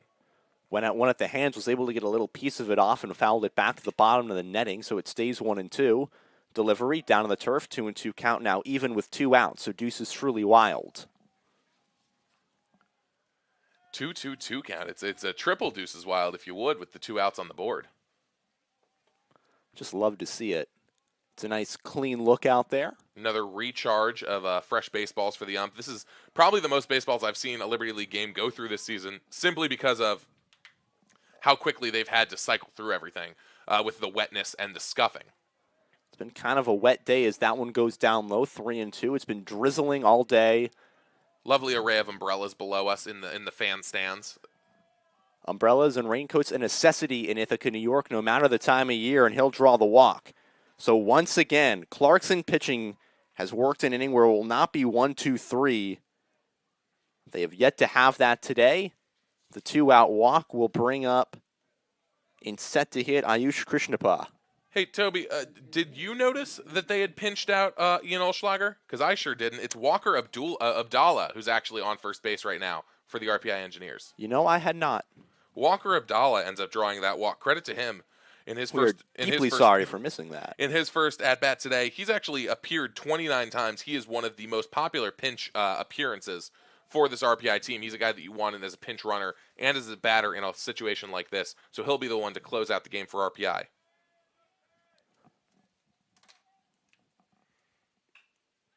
Ground ball, right side, fielded 4 onto 3 in time. The putout is there, so the walk by the pinch hitter and Abdallah does not come to pass. The 4-3 putout ends the frame in the ninth by Krishnappa, and the side is retired. 9 runs needed by Clarkson as we go to the bottom of the ninth, and Parker will keep it here for a little bit. New arm coming out of the bullpen for RPI. We see him making the long trek from that bullpen wall as they now just try and go to another one of their relievers and finish things off. What a day it's been for this Engineer squad. They came in after getting just 1 run yesterday against the Bombers. They have exploded in this contest and have gotten the amount of offense they need. Well, I'll run you through what happened in that Ithaca game, Toby. I've been sitting on this one, and it kind of feels like familiar in terms of what they've just done to the Clarkson Golden Knights. They were in a 2-out situation in the I believe it was the fourth run. It was the 4th inning against Ithaca. They then gave up a single, a bunt single where the runner reached, a single with an RBI, another RBI single, an RBI double, back-to-back walks, the second of which ended up scoring a run. Then they called a pitching change, gave up a 2 RBI single, and then got the 3rd out. Feels very similar to what just happened in that 8th inning against the Golden Knights. So they ended up in a really low-leverage situation where their ace pitcher ended up getting knocked kind of hard in a situation that you don't like to find yourself in. But now they've found a way to fight their way back. They haven't had to burn many relievers today, although they are bringing in their 3rd arm of the day. But going into what will be a fight-for-your-life match against the loser of Ithaca Skidmore, which is coming up right after this, you're feeling pretty good about the way your bats have performed, especially in a day where it wasn't your biggest names going off, with the exception, obviously, of that grand slam from Olschlager. It is the kind of momentum that RPI wants as Zach Zajic, the junior out of Cromwell, Connecticut, comes in. Their closer. He will be making, as you said, another key performance on the year. 6 saves coming into this one, his last appearance. When an inning on the second against RIT is part of the win, 3 batters faced. That was pretty much that. All of them grounded out or flew out in the contest, part of the 6-3 win over the Tigers. One of the leaders of the team, Joe Figliolino, is going to be the leadoff hitter for this inning. And, Toby, it's going to be the culmination of what we talked about just a few innings ago. The frustration, the anger. Can you use it to galvanize your team, to start off with some contact and get your team into a position where they feel like they can win this? Or is your anger going to get the better of you, and are you going to find yourself in a spot against RPI's stud closer in Zajac that it's a hole you can't dig yourselves out of? The junior, sophomore, and then Griggs, the senior, set to come up in this frame. Figliolino 1 for 3 with a strikeout, a flyout. He singled back in the first after the Jarrett home run. Takes a strike. It is now 0-1 from Zajac. And the number of batters that Clarkson's left on base today, while it wouldn't have made the entire difference in the game, it definitely would have helped. Speared by Primanero on a first in time. John Primanero dives towards second. Behind the body, goes backside, gets the out. A fine 4-3 putout. They're not looking to let this thing extend either. The second great play of the day by Primanero. That was electric by Primerano. I can't say it any other way. Has had an up and down day all around. Obviously, he's not the guy who's been the stud for RPI in terms of the bats, but defensively, he has come to play. Like you said, Toby, that's his second excellent play today. Retires the catcher in Figliolino, and now with only 2 out, they are only 2 outs away from essentially being in the semifinals. Vardian takes it inside, so it's 1-0. Swing and a miss, 1-1. He's been retired on K's twice in this contest. His first 2 at-bats, he did single to lead off. The 7th was stranded at second base. The final line on Andrew Goffin, by the way, since we didn't run you through that. 1 inning, no hits, no runs, obviously none of them earned. Gave up a singular walk and had a strikeout in the 4 batters that he faced. Pretty solid outing considering he only needed 1 inning of work. But the only run surrendered by RPI today by the leadoff in Riordan, who had an amazing day. Ground ball left side, stays fair, fielded by Levinson. Levinson across the diamond, skips. Is it in time? It is! Levinson dives, throws, gets him. 2 web gems in the 9th. And the Engineers are 1 out away from their season staying alive. What a tough ground ball to field. I cannot stress enough. If you looked away from your screen, a perfect dribbler right down the third base line, about as far away from first as you can get without obviously hitting a home run. And that ends up being an incredibly fielded play by Levinson. You just heard Toby's call. The excitement in getting that ball perfectly to first base just in time for Scarpa. Well, excuse me, Greg's still up to hit. He's pinch hit for Worthington. Back in the 7th, Worthington went 1 for 2 with a double. Greg's 0 for 1 with a strikeout. This spot has been set down on Case twice. 0-1. 1-1. That one's upstairs by the helmet. To the outside part of the plate. Zajac trying to work the final out. Send RPI on to the afternoon game. Excuse me. Ground ball. Back to the pitcher. Zajac drops it out of his glove. Composes himself. Fires it on to first. Engineers take the win. 1-3 put out all on the ground out. All on nice defensive plays. And RPI season lives on.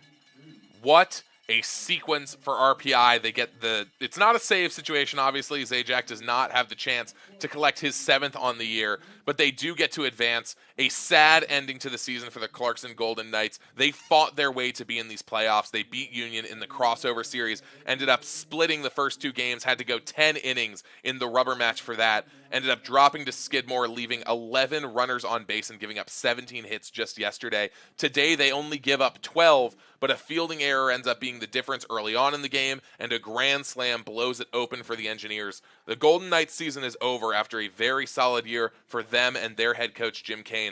But Jason Falcon and his Engineers are moving on to play the loser of the Skidmore-Ithaca game. They will have all the momentum and leverage in the world when they return to this field in just a couple of hours. But Toby, what are your takeaways from this for RPI going forward in this tournament? Well, one, the pitching absolutely dominates in this. You look back at Liam Riordan. He's got to be the MVP of this game. 7 innings, just 1 run, 8 strikeouts, no walks. He dominated. The bullpen shows up 2 innings, no runs, a strikeout on no walks. The defense also shows out some web gems, but the bats, they come alive. And in a game where the day before you had a really rough performance, a 13-1 loss, you come back through, show your mettle, and now they're in a really good spot where this team is going to be red hot to face whoever loses this upcoming game between the Bombers and the Thoroughbreds. That'll be an exciting call. Cam Manna and Devin Jarvis will have you on the call in the coming minutes. But from Toby Zabore, Parker Holland owner, we thank you for everything in today's contest. RPI 10, Clarkson 1. This has been coverage of the Game 3 of the Liberty League Baseball Tournament here on the Bombers Athletic Stream, part of the Bomber Radio Network. Thank you for tuning in, everybody. We'll see you later. Goodbye, y'all.